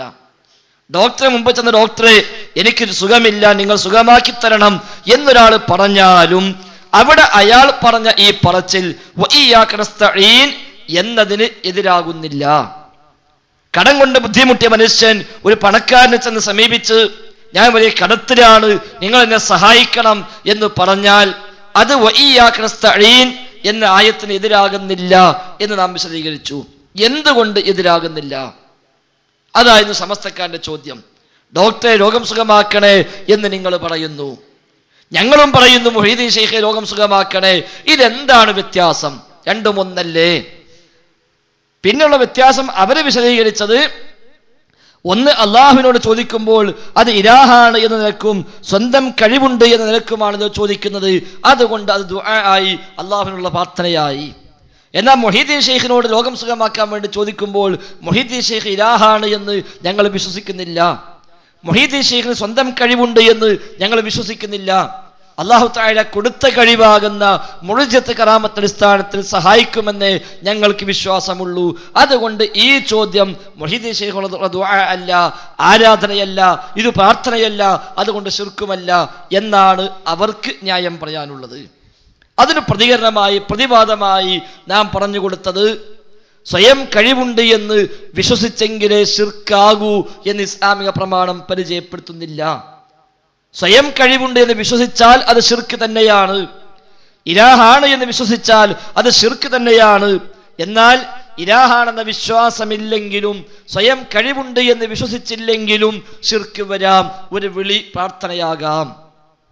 അതെങ്ങനെ? അവിടെയാണ് ഈ പദപ്രയോഗങ്ങൾ നാം പ്രയോഗിച്ചത്. അഭൗതികമായ വഴിയിൽ കാര്യകാരണ ബന്ധങ്ങൾക്കതീതമായി സഹായിക്കുമെന്ന നിലക്കാണ് ചോദ്യമെങ്കിൽ ആ ചോദ്യം പ്രാർത്ഥന തന്നെ. അപ്പോൾ ഡോക്ടറോട് ഡോക്ടറെ രോഗം സുഖമാക്കണേ എന്ന് ചെന്ന് പറയുന്ന ഒരാൾ, അയാൾ പ്രതീക്ഷിക്കുന്നത് ഭൗതികമായ നിലക്കുള്ള ഒരു ശമനത്തിന്റെ വഴിയാണ്. അഥവാ ഡോക്ടർ തന്നെ പരിശോധിക്കുമെന്നും തൻ്റെ രോഗം മനസ്സിലാക്കുമെന്നും അതിന് മരുന്ന് നിശ്ചയിക്കുമെന്നും ആ മരുന്ന് ഞാൻ വാങ്ങിക്കഴിച്ചാൽ ഇൻഷാ അല്ലാഹ് എന്റെ രോഗം സുഖപ്പെടുമെന്നേ നാം വിശ്വസിക്കുന്നുള്ളൂ. അത് നേർക്കുനേരെ ഭൗതികമായ വഴിയിൽ കാര്യകാരണ ബന്ധങ്ങളുടെ അടിസ്ഥാനത്തിലുള്ള ചോദ്യമാണ്. അതുകൊണ്ട് അത് പ്രാർത്ഥനയല്ല. എന്നാൽ മുഹീദ്ദീൻ ശൈഖെ എന്റെ രോഗം സുഖമാക്കണേ എന്ന് നിങ്ങൾ പറയുമ്പോൾ മുഹീദ്ദീൻ ശൈഖ് ഇറാഖിലെ ബഗ്ദാദിലെ ഖബറിൽ നിന്ന് എണീറ്റു വന്ന് നമ്മുടെ വീട്ടിലേക്ക് എത്തി, നമ്മെ പരിശോധിച്ച് നമ്മുടെ രോഗം മനസ്സിലാക്കി, ആ രോഗത്തിന് മരുന്ന് അദ്ദേഹം നിശ്ചയിച്ചു തന്ന് അതിന് കുറിപ്പെഴുതി തന്ന് ഈ കുറിപ്പുമായി അടുത്ത മെഡിക്കൽ ഷോപ്പിൽ പോയി ആ മരുന്നും വാങ്ങി കഴിച്ചാൽ എന്റെ രോഗം സുഖപ്പെടും എന്നല്ലല്ലോ നിങ്ങൾ വിശ്വസിക്കുന്നത്. ആ വിശ്വാസത്തിലല്ല ഇവിടെ ഒരാളും തന്നെ മുഹീദ്ദീൻ ശൈഖിനോട് ആവശ്യങ്ങൾ തേടുന്നത്. മറിച്ച് അതിനപ്പുറമുള്ളൊരു ധാരണയാണ്. അതെന്താ? മുഹീദ്ദീൻ ശൈഖ് ഇറാഖിലാണെങ്കിലും 800 കൊല്ലം മുമ്പ് 900 കൊല്ലം മുമ്പ് മരണപ്പെട്ടവരാണെങ്കിലും ആ ശൈഖ് ഒന്ന് മനസ്സ് വെച്ചാൽ, ആ ശൈഖ് ഒന്ന് വിചാരിച്ചാൽ എന്റെ രോഗം സുഖപ്പെടും, സുഖപ്പെടുത്താൻ ശൈഖിനാകും. എന്റെ ഈ വിളി ശൈഖ് അവിടുന്ന് കേൾക്കും, എന്റെ പ്രശ്നം ശൈഖ് മനസ്സിലാക്കും, എന്റെ ആവശ്യം അറിയും. അങ്ങനെ എന്റെ പ്രശ്നം പരിഹരിക്കാൻ ശൈഖിന് സാധിക്കുമെന്നാണല്ലോ നിങ്ങൾ വിശ്വസിക്കുന്നത്. അത് റബ്ബിൽ നിന്ന് പ്രതീക്ഷിക്കുന്നത് പോലെയാണ്. കാരണം അള്ളാഹുവെ രോഗം ശിഫയാക്കണേ എന്ന് പറയുന്ന ഒരാളുടെ ധാരണ അള്ളാഹു മരുന്നുമായി ഇറങ്ങി വരും എന്നല്ലല്ലോ. അല്ലാഹ് വന്ന് എന്റെ രോഗം മനസ്സിലാക്കി ആ രോഗത്തിലുള്ള മരുന്നിറക്കി തന്ന് ആ മരുന്ന് ഞാൻ വാങ്ങി കുടിക്കും എന്നല്ലല്ലോ ഇവൻ വിശ്വസിക്കുന്നത്. ആ അർത്ഥത്തിൽ ഒരാളും റബ്ബിനോട് ചോദിക്കാറുമില്ല. അത് ചോദിച്ചാൽ റബ്ബിനെ പരിഹസിക്കലാണ്. റബ്ബിന്റെ പ്രവർത്തനങ്ങൾ കാര്യകാരണ ബന്ധങ്ങൾക്ക് അപ്പുറത്താണ്. റബ്ബിന്റെ പ്രവർത്തനങ്ങൾ കാര്യകാരണ ബന്ധങ്ങൾക്ക് അപ്പുറത്താണ്. അതുകൊണ്ട് കാര്യകാരണ ബന്ധങ്ങളുടെ ഉള്ളിൽപ്പെട്ടൊരു കാര്യം റബ്ബിനോട് ചോദിക്കാറില്ല. അത് ചോദിച്ചാൽ അത് റബ്ബിനെ പരിഹസിക്കലാണ്, റബ്ബിനെ കൊച്ചാക്കലാണ്. അതിൻ്റെ വിധി എന്താണോ അത് അയാൾക്ക് ബാധകമാവുകയും ചെയ്യും. അപ്പോൾ മുഹീദ്ദീൻ ഷെയ്ഖ് രോഗം സുഖമാക്കണേ എന്ന് പറയുന്നത് റബ്ബെ രോഗം സുഖമാക്കണേ എന്ന് പറയുന്ന തലത്തിലാണ് നിങ്ങൾ കാണുന്നത്. അതുകൊണ്ട് ഈ ചോദ്യം ദുആയാണ്, ഇത് പ്രാർത്ഥനയാണ്, ഇത് റബ്ബിൽ പങ്കുചേർക്കലാണ് എന്ന് നാം ആ സമൂഹത്തെ പഠിപ്പിച്ചു. ധാരാളം സ്ഥലത്ത് നാം അതെഴുതി. ഒറ്റ ഉദാഹരണം ഞാൻ വായിക്കാം. EKM പന്നൂർ എഴുതിയ മൗലിദും ഇസ്തിഗാസയും എന്ന പുസ്തകം, അതിൽ 189 പേജിൽ അദ്ദേഹം പറയുന്നു, കാര്യകാരണ ബന്ധത്തിൽ പെടാത്ത ഗുണം ഒരാളിൽ നിന്ന് പ്രതീക്ഷിക്കൽ, അത്തരത്തിൽ ഭയപ്പെടൽ എന്നിവയെല്ലാം ശിർക്കാണ്. അവയെല്ലാം അള്ളാഹുവോടെ പാടുള്ളൂ. മറിച്ചായാൽ ശിർക്കായി. പ്രാർത്ഥന എന്നതുകൊണ്ട് മക്കയിലെ മുഅ്മിനുകളും മുശ്രിക്കുകളും മനസ്സിലാക്കിയിരുന്നത് കാര്യകാരണ ബന്ധങ്ങളിൽ ഒതുങ്ങാത്ത ഗുണം ലഭിക്കാനുള്ള തേട്ടമായിരുന്നു. ലാത്തെ എന്റെ രോഗം സുഖപ്പെടുത്തി തരണമേ എന്ന് പറഞ്ഞാൽ ലാത്ത മരുന്നുമായി അവരുടെ വീട്ടിൽ വരും എന്നായിരുന്നില്ല അവരുടെ വിശ്വാസം. അള്ളാഹുവെ എന്റെ രോഗം മാറ്റിത്തരണമേ എന്ന് പ്രാർത്ഥിക്കുന്ന സത്യവിശ്വാസി അള്ളാഹു മരുന്നുമായി അവന്റെ വീട്ടിലെത്തും എന്നും വിശ്വസിച്ചിരുന്നില്ല. രണ്ടു കൂട്ടരും കാര്യകാരണ ബന്ധത്തിൽ പെടാത്ത സഹായമാണ് പ്രതീക്ഷിച്ചിരുന്നത്. അപ്പൊ ഇതിൽ ലോകത്ത് നമ്മുടെ മലയാളക്കരയിലല്ലാതെ ലോകത്തെവിടെയും തർക്കമുണ്ടായിട്ടില്ല. മക്കത്തെ മുശ്രിക്കിന് പോലും തർക്കമില്ല. റബ്ബിനോടെ ദുആ ചെയ്യാവൂ, അവനോടെ സഹായമർത്ഥിക്കാവൂ എന്ന് പറയുമ്പോൾ ഏതു സഹായാർത്ഥനയാണ് ഉദ്ദേശിച്ചത് എന്ന് അവർക്ക് മനസ്സിലായി, മുഅ്മിനീങ്ങൾക്ക് മനസ്സിലായി. EKM പന്നൂരി തന്നെ അദ്ദേഹത്തിന്റെ മൗലിദും ഇസ്തിഗാസയും എന്ന പുസ്തകത്തിലും അതേപോലെ ജവാബ് എന്ന പുസ്തകത്തിലും ഇത് വ്യക്തമാക്കിയിട്ടുണ്ട്. നേരത്തെ ഞാൻ വായിച്ചത് ജവാബ് എന്ന പുസ്തകത്തിൽ നിന്നാണ്. മൗലിദും ഇസ്തിഗാസയും എന്ന പുസ്തകത്തിൽ അദ്ദേഹം ഒന്നുകൂടെ വിശദീകരിക്കുന്നു.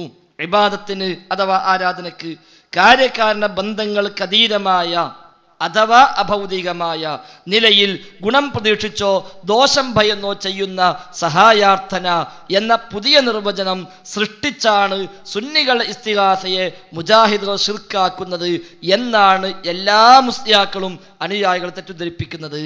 അഥവാ സുന്നി മുസ്ലിയാക്കന്മാരെ വാദപ്രകാരം ഭൗതികമായതും ചോദിക്കാം, അഭൗതികമായതും ചോദിക്കാം, കാര്യകാരണ ബന്ധത്തിന് ഉള്ളിലും ചോദിക്കാം, പുറത്തുള്ളതും ചോദിക്കാം, അതൊന്നും ശിർക്കല്ല എന്നാണ് സമസ്തക്കാരുടെ വാദം. മുഹീദ്ദീൻ ഷെയ്ഖ് എനിക്ക് രോഗം ശിഫയാക്കണേ പറഞ്ഞാൽ ശിർക്കല്ല, അതേപോലെ സ്വർഗം തരണേ എന്ന് പറഞ്ഞാലും ശിർക്കല്ല, ദോഷം പൊറുക്കണേ എന്ന് പറഞ്ഞാലും ശിർക്കല്ല എന്നാണ് അവരുടെ വിശ്വാസം.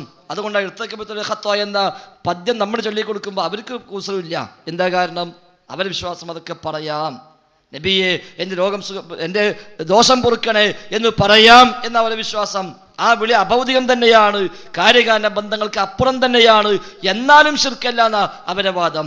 ശിർക്കാകണമെങ്കിൽ സ്വയം കഴിവുണ്ട് വിശ്വസിക്കണം, ഇലാഹാണെന്ന് വിശ്വസിക്കണം, സമതിയത്ത് കൽപ്പിക്കണം, അല്ലെങ്കിൽ ശിർക്കാവില്ല എന്ന് അവർ വിശ്വസിക്കുന്നു. നാം സാധാരണ സുലൈമാൻ സഖാഫി മാളിയേക്കലിനെ ക്ലിപ്പിടാറുണ്ട്. സൂര്യനോടും ചോദിക്കാം, ചന്ദ്രനോടും ചോദിക്കാം, എൻ്റെ മുമ്പിൽ ഈ മൈക്കിനോടും ചോദിക്കാം, ശിർക്കാവില്ല. ശിർക്കാകണമെങ്കിൽ ഇത് മഅ്ബൂദാണ് എന്ന്, ഇലാഹാണ് എന്ന്, സ്വയം കഴിവുള്ളതാണ് എന്ന് വിശ്വസിക്കണം എന്ന് സുലൈമാൻ സഖാഫി പ്രസംഗിച്ച ക്ലിപ്പ് കേൾക്കാത്തവർ നമ്മുടെ കൂട്ടത്തിൽ ഉണ്ടാവില്ല. അതാണ് ഒരു സുന്നിയുടെ വിശ്വാസം. എന്നാൽ അവര് പറഞ്ഞു അഭൗതികമായ നിലയ്ക്ക് ചോദിച്ചാൽ അത് ദുആ ആയി എന്നുള്ളത് ഞങ്ങളെ മുസ്ലിക്കാക്കാൻ വേണ്ടി നിങ്ങൾ കൊണ്ടുവന്ന പുതിയ നിർവചനമാണ്. അത് ഖുർആനും സുന്നത്തും പഠിപ്പിച്ചതല്ല, അത് ലോകത്ത് പരിചയമുള്ളതല്ല, അത് ഇബ്നു തൈമിയ്യ കൊണ്ടുവന്ന പുത്തൻവാദമാണ് എന്നാണ് അവർ സാധാരണ പറയാറുള്ളത്. എന്നിട്ട് മുജാഹിദുകൾ പറയുന്ന വ്യാഖ്യാനമാണ് ശരിയെന്ന് മക്കയിലെ മുഅ്മിനുകളുടെ വിശ്വാസം പരിശോധിച്ചാലും മക്കയിലെ മുശ്രിക്കുകളുടെ വിശ്വാസം പരിശോധിച്ചാലും മനസ്സിലാകും. രണ്ടു കൂട്ടരും പറഞ്ഞ എന്താ? അഭൗതിക വിളിയാണ് ദുആ എന്ന അബൂജഹലും തർക്കമില്ല, സഹാബത്തും തർക്കമില്ല. അല്ലെ ഓലാരും പറഞ്ഞിട്ടില്ല ഇലാഹാന്ന് വിശ്വസിച്ചാലേ ശിർക്കാവൂ എന്ന് അവരാരും പറഞ്ഞിട്ടില്ല. സ്വയം കഴിവുണ്ട് വിശ്വസിച്ചാലേ ശിർക്കാവൂ എന്ന് അവരാരും പറഞ്ഞിട്ടില്ല. യാത്തക്കും ഉസക്കും സ്വയം കഴിവില്ല, അല്ലാഹ് കൊടുത്തേ കഴിവേ ഉള്ളൂ എന്ന് തൽബിയത്തിൽ പ്രഖ്യാപിച്ചവരാണ് മക്കയിലെ മുശ്രിക്കുകൾ. എന്നിട്ടും അത് ശിർക്ക് എന്ന് അവർക്ക് മനസ്സിലായി. എന്നിട്ട് പറയാം, അള്ളാഹുവേ എൻ്റെ രോഗം മാറ്റിത്തരണമേ എന്ന് പ്രാർത്ഥിച്ചിരുന്ന സ്വഹാബിമാർ അള്ളാഹു മരുന്നുമായി അവരുടെ വീട്ടിലെത്തുമെന്നല്ല പ്രതീക്ഷിച്ചിരുന്നത്. കാര്യകാരണ ബന്ധത്തിൽ പെടാത്ത മാർഗേണ രോഗം മാറ്റുമെന്നാണ്. ഇബ്രാഹിം നബിയും ലാത്തയെയും ഉസ്സയെയും ആരാധിച്ചിരുന്നവർ ലാത്തെ, ഉസ്സെ, ഇബ്രാഹിമെ എന്റെ രോഗം മാറ്റണമേ എന്ന് സഹായം തേടുമ്പോഴും പ്രതീക്ഷ കാര്യകാരണ ബന്ധത്തിൽ പെടാത്ത സഹായം തന്നെ. മൺമറഞ്ഞ ലാത്ത മരുന്നുമായി അവരുടെ വീട്ടിലെത്തുമെന്നല്ലല്ലോ മുസ്ലിങ്ങൾ വിശ്വസിച്ചിരുന്നത്. നിറയെ യാത്രക്കാരുമായി ഒരു തോണി പുഴയുടെ നടുവിൽ മറിയുമ്പോൾ, നമുക്ക് 15 മിനിറ്റ് കഴിഞ്ഞിട്ടാണ് പള്ളി ജമാഅത്തിന് വേണ്ടി ഇൻഷാ അല്ലാഹ് നമ്മൾ ഒന്ന് നിർത്തും. നിസ്കാരം കഴിഞ്ഞ് വന്നിട്ട് ബാക്കി തുടരാം. ശേഷം ഇൻഷാ അല്ലാഹ് സംശയ നിവാരണവും ഉണ്ടാവും. നിറയെ യാത്രക്കാരുമായി ഒരു തോണി പുഴയുടെ നടുവിൽ മറിയുമ്പോൾ മുഹീദ്ദീൻ ഷെയ്ഖെ രക്ഷിക്കണമേ എന്ന് ആളുകൾ ഇസ്തിഗാസ ചെയ്യുന്നുവെങ്കിൽ മുഹീദ്ദീൻ ഷെയ്ഖ് പുഴയിൽ ചാടി എല്ലാവരെയും കരയിൽ എത്തിക്കുമെന്നല്ല ആ വിളിയുടെ ഉദ്ദേശം. കാര്യകാരണ ബന്ധത്തിൽ പെടാത്ത സഹായമാണ് പ്രതീക്ഷിക്കുന്നത്. അതേ അപകടത്തിൽ ചിലർ അള്ളാഹുവെ രക്ഷിക്കണേ എന്ന് പറയുന്നു. മുങ്ങിമരിക്കാൻ പോകുന്നവരെ അള്ളാഹു പുഴയിലിറങ്ങി കരയിലേക്ക് രക്ഷപ്പെടുത്തുമെന്നല്ല ആ വിളിയുടെയും ഉദ്ദേശം. കാര്യകാരണ ബന്ധത്തിൽ ഒതുങ്ങാത്ത സഹായം തന്നെയാണ് ഉദ്ദേശം. ചുരുക്കത്തിൽ കാര്യകാരണ ബന്ധത്തിൽ പെടാത്ത സഹായം ആരാധനയാണെന്ന് മുസ്ലിങ്ങളും മുശ്രിക്കുകളും വിശ്വസിച്ചിരുന്നു. കാര്യകാരണ ബന്ധത്തിൽ പെട്ട സഹായത്തിന് മുസ്ലിങ്ങളും മുശ്രിക്കുകളും ആരാധന എന്ന് പറഞ്ഞിരുന്നില്ല. ഇതാണ് ബേസ്. നാം ഇത്രയും കാലം തർക്കമില്ലാതെ മുസ്ലിം സമുദായത്തെ പഠിപ്പിച്ചത് ഈ ഒരു തത്വത്തിൽ നിന്നുകൊണ്ടാണ്. കാര്യകാരണ ബന്ധത്തിന് അപ്പുറമാണോ തേട്ടം, അത് പ്രാർത്ഥനയായി.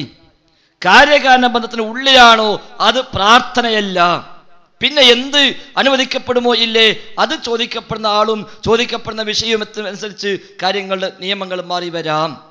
പ്രാർത്ഥനയാകണമെങ്കിൽ കാര്യകാരണ ബന്ധങ്ങൾക്ക് അതീതമായ നിലക്ക് സഹായം പ്രതീക്ഷിക്കണം. ഇനി ഒരാള് മുഹീദ്ദീൻ ഷെയ്ഖ് മരിച്ചതിന് ശേഷം തന്നെ കാര്യകാരണ ബന്ധത്തിന് ഉള്ളിൽ നിന്നുകൊണ്ട് സഹായിക്കുമെന്നാണ് വിശ്വാസമെങ്കിൽ, ഇപ്പൊ പന്നൂര് പറഞ്ഞല്ലോ മുഹീദ്ദീൻ ഷെയ്ഖ് മരുന്നുമായി വരും എന്നല്ല അവന്റെ വിശ്വാസം.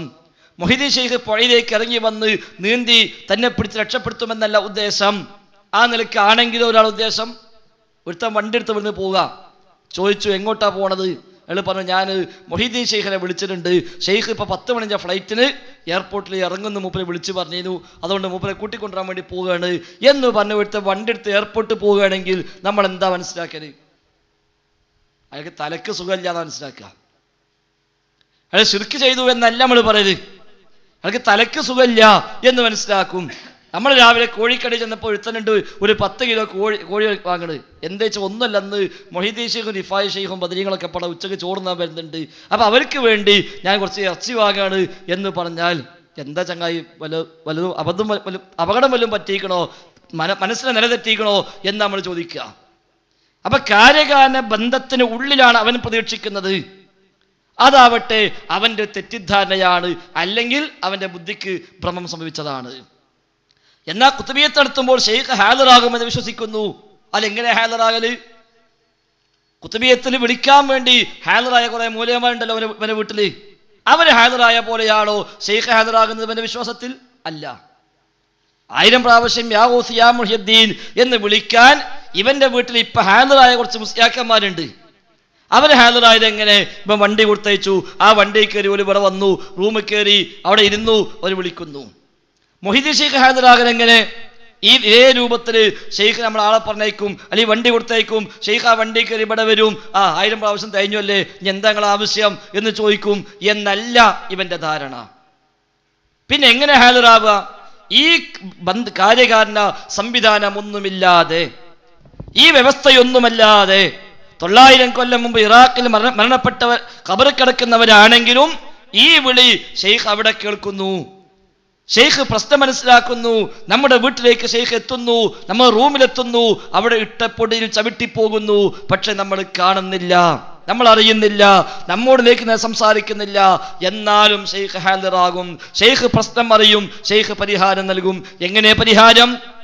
ആ കടം കൊണ്ട് ബുദ്ധിമുട്ടിയിട്ടാണ് ഇവൻ കുത്തുബിയത്ത് നടത്തുന്നതെങ്കിൽ ഷെയ്ഖ് പണത്തിന്റെ കെട്ടുമായി വന്നിട്ട് എന്നാ പിടിച്ചോ എന്നും പറഞ്ഞ് അവിടെ ഇട്ട് പോകതല്ല പതിവ്. അതല്ല ഇവന്റെ വിശ്വാസം.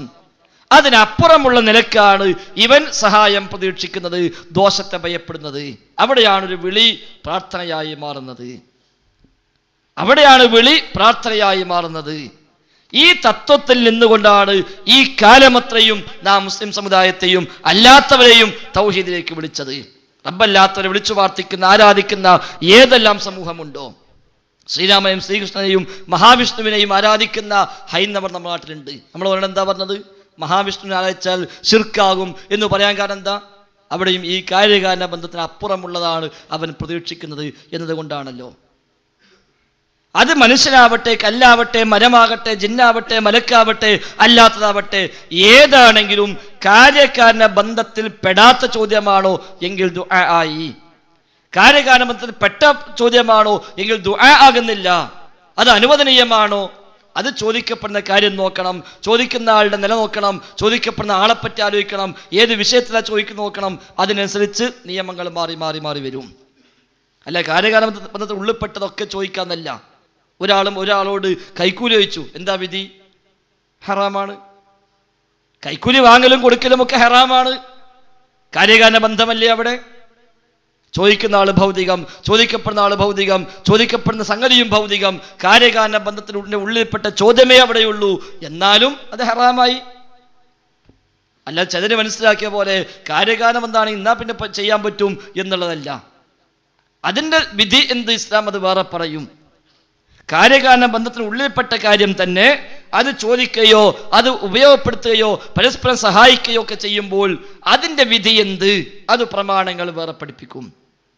ദുആ ആകണോ, ശിർക്ക് വരണോ എങ്കിൽ കാര്യകാരണ ബന്ധങ്ങൾക്ക് അപ്പുറമായ നിലക്ക് ഗുണദോഷം പ്രതീക്ഷിക്കണം. ആ പ്രതീക്ഷ, ആ വിശ്വാസം ശിർക്കാണ്. ഇതാണ് നാം പഠിപ്പിച്ചത്. പക്ഷെ 2002 തെറ്റിപ്പോയ മടവൂരുകൾ, അവർക്ക് ഈ വിഷയത്തിൽ അബദ്ധം പറ്റി. അബ്ദുസ്സലാം സ്വല്ലമിക്ക് തകരാറ് സംഭവിച്ച വിഷയത്തിൽ എന്നാൽ അദ്ദേഹം പറഞ്ഞു, അഭൗതികമായ വഴിയിൽ ഗുണവും ദോഷം വരുത്താൻ റബ്ബിനെ കഴിയൂ. അതുകൊണ്ട് അഭൗതികമായ വഴിയിൽ ജിന്ന് സഹായിക്കുമെന്നോ അതേപോലെ പിശാച് സഹായിക്കുമെന്നോ മലക്ക് സഹായിക്കുമെന്നോ ഒക്കെ വിശ്വസിച്ചാൽ തന്നെ ശിർക്കായി. ശരിയാണ്, അഭൗതിക വഴിയിൽ സഹായിക്കുന്ന വിശ്വസിച്ചാൽ ശിർക്ക് തന്നെയാണ്. പക്ഷേ ജിന്നിന്റെയോ പിശാച്ചിന്റെയോ ഏത് ഉപദ്രവവും ഏത് സഹായവും അഭൗതികമാണ് എന്ന് അയാൾ തെറ്റിദ്ധരിച്ചു. അതുകൊണ്ട് അയാൾ പറഞ്ഞു, ജിന്ന് സഹായിക്കുന്നു വിശ്വസിക്കാനേ പാടില്ല, മലക്ക് സഹായിക്കുന്നു വിശ്വസിക്കാനേ പാടില്ല, ആ വിശ്വാസം തന്നെ ശിർക്കായി മാറും എന്ന് അബ്ദുസ്സലാം സ്വലമി പറഞ്ഞു.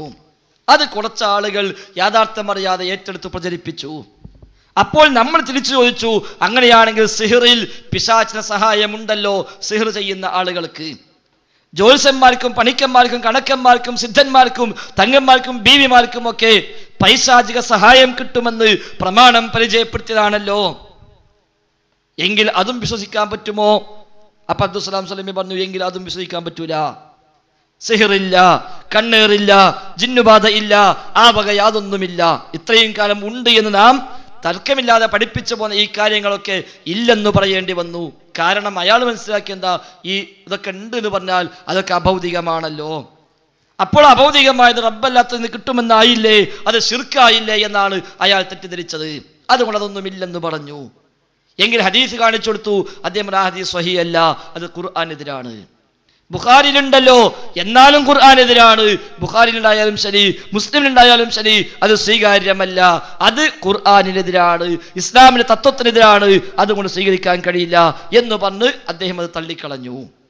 എന്നിട്ട് 10 കൊല്ലം വ്യാപകമായി പ്രചരിപ്പിച്ചു, നാം ശിർക്കിലേക്ക് പോകുന്നു, നാം അന്ധവിശ്വാസത്തിലേക്ക് പോകുന്നു എന്ന് വ്യാപകമായി അവരൊന്നടങ്കം പ്രചരിപ്പിച്ചു. ഈ 10 കൊല്ലം മടവുകൾ നടത്തിയ ഏത് പരിപാടികൾ ശ്രദ്ധിച്ചു നോക്കി, ഈ വിഷയമല്ലാതെ, ജിന്നും സിഹിറുമല്ലാത്തൊരു വിഷയം, ഈ വക വിശ്വാസം ഉണ്ടാക്കാൻ പറ്റാവുന്ന വിഷയമല്ലാത്ത ഒന്ന് അവർ കൈകാര്യം ചെയ്തിട്ടേ ഇല്ല.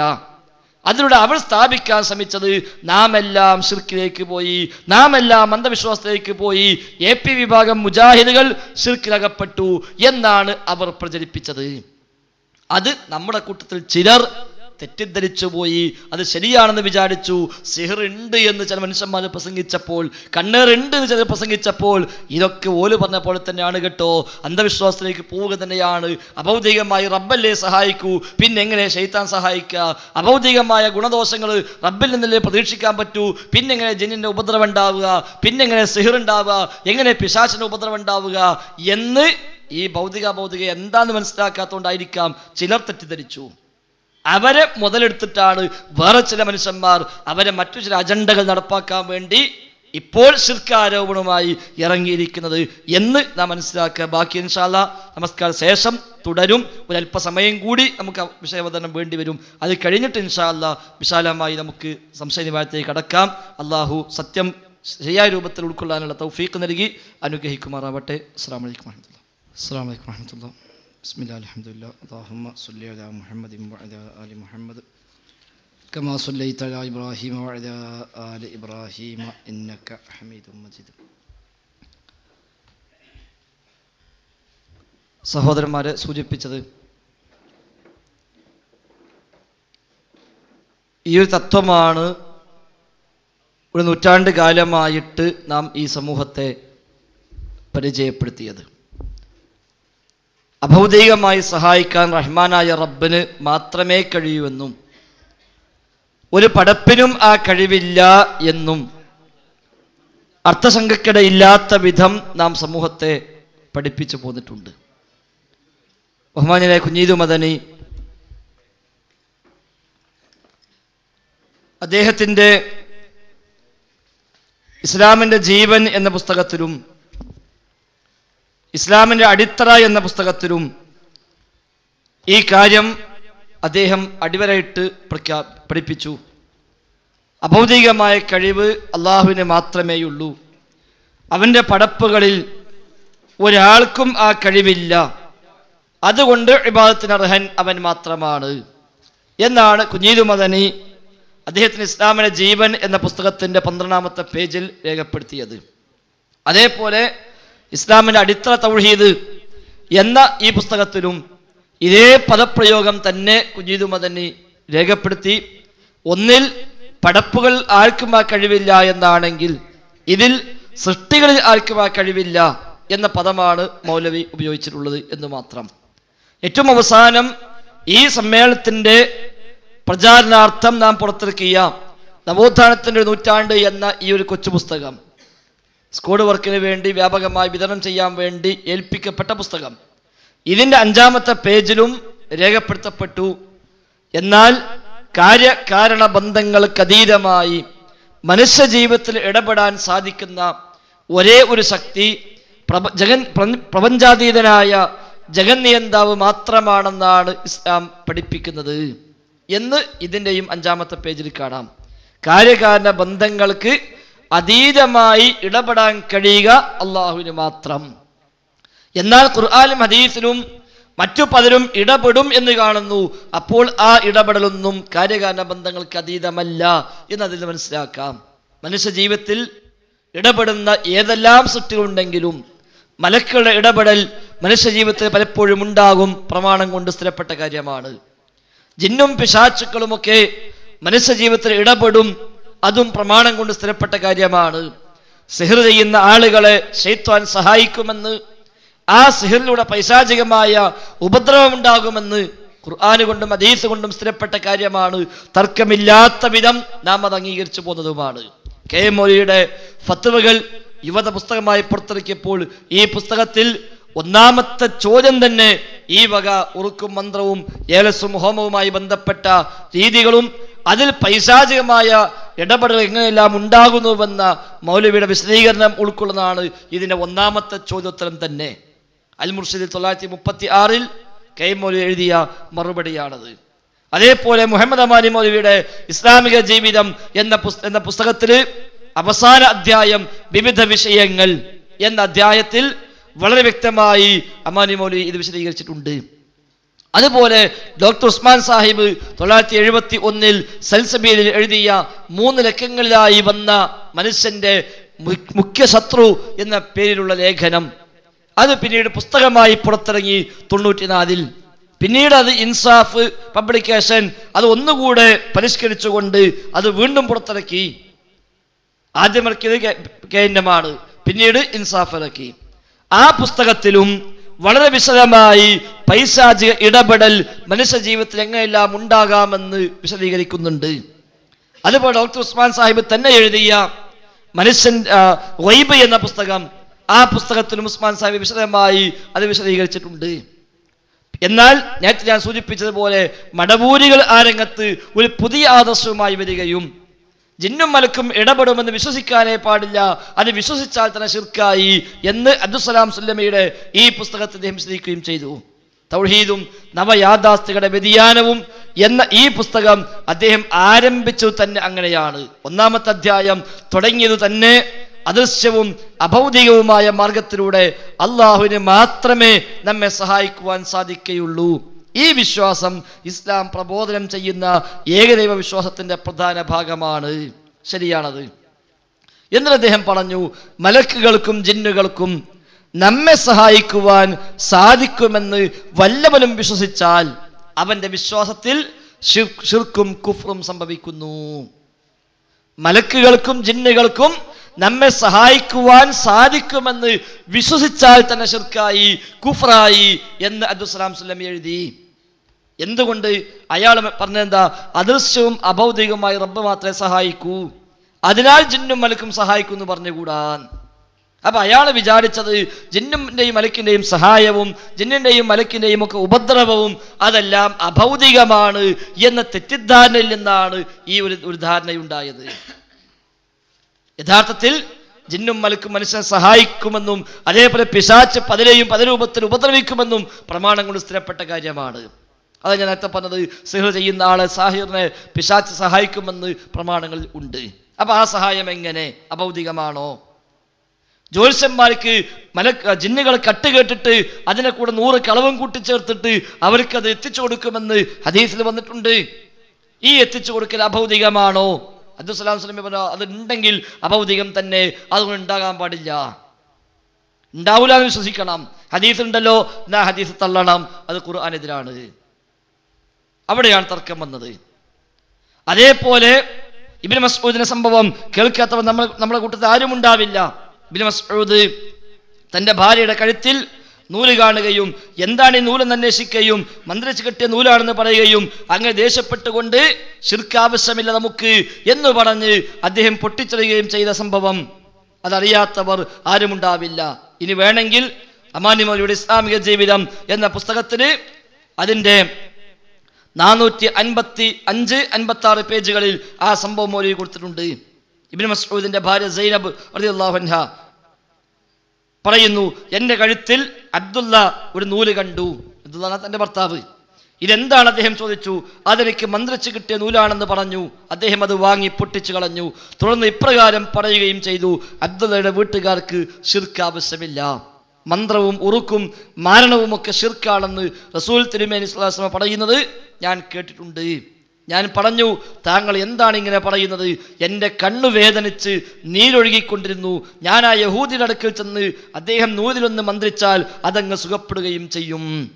അപ്പോൾ അബ്ദുള്ള പറഞ്ഞു, അത് പിശാചിന്റെ പണിയാണ്. അവന്റെ കൈ കൊണ്ട് കണ്ണിലൊന്ന് കുത്തും, എന്നിട്ട് മന്ത്രിച്ചാൽ അതങ്ങ് മാറ്റിത്തരികയും ചെയ്യും. നിനക്ക് റസൂൽ സല്ലല്ലാഹു അലൈഹി വസല്ലം പറയാറുണ്ടായിരുന്ന പോലെ ഇപ്രകാരം പറഞ്ഞാൽ മതിയായിരുന്നു. മനുഷ്യരുടെ നാഥ, നീ കഷ്ടത അകറ്റി നിർത്തേണമേ, രോഗം സുഖപ്പെടുത്തി തരണമേ, നീയാണ് സുഖപ്പെടുത്തുന്നവൻ, നീ സുഖപ്പെടുത്താതെ ശമനമില്ല, യാതൊരു അസുഖവും ബാക്കി നിർത്താത്ത സുഖപ്പെടലാണ് എനിക്ക് വേണ്ടത്, ഇത് പറഞ്ഞാൽ മതിയായിരുന്നുവല്ലോ. അപ്പൊ ഈ പിശാചിന്റെ കുത്തൽ അമാനി മൗലവിയുടെ ഇസ്ലാമിക ജീവിതം എന്ന പുസ്തകത്തിൽ നിന്നാണ് അതിനർത്ഥം ഞാൻ വായിച്ചത്. ഇത് യഥാർത്ഥത്തിൽ എങ്ങനെ? ഇത് അഭൗതികമാണോ? ഇത് അഭൗതികമാണോ? അല്ലല്ലോ.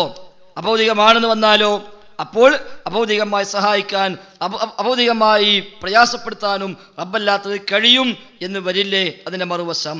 അപ്പോൾ പിന്നെ ആ കുത്തൽ അത് അഭൗതികമല്ല, ആ ഇടപെടൽ അഭൗതികമല്ല. അതാണ് പറഞ്ഞത്, അഭൗതികമായി സഹായിക്കാൻ കഴിയുമെന്നോ അഭൗതികമായി ദോഷം ചെയ്യാൻ കഴിയുമെന്നോ റബ്ബല്ലാത്ത ഒരാളെക്കുറിച്ചും നാം വിശ്വസിച്ചുകൂടാ.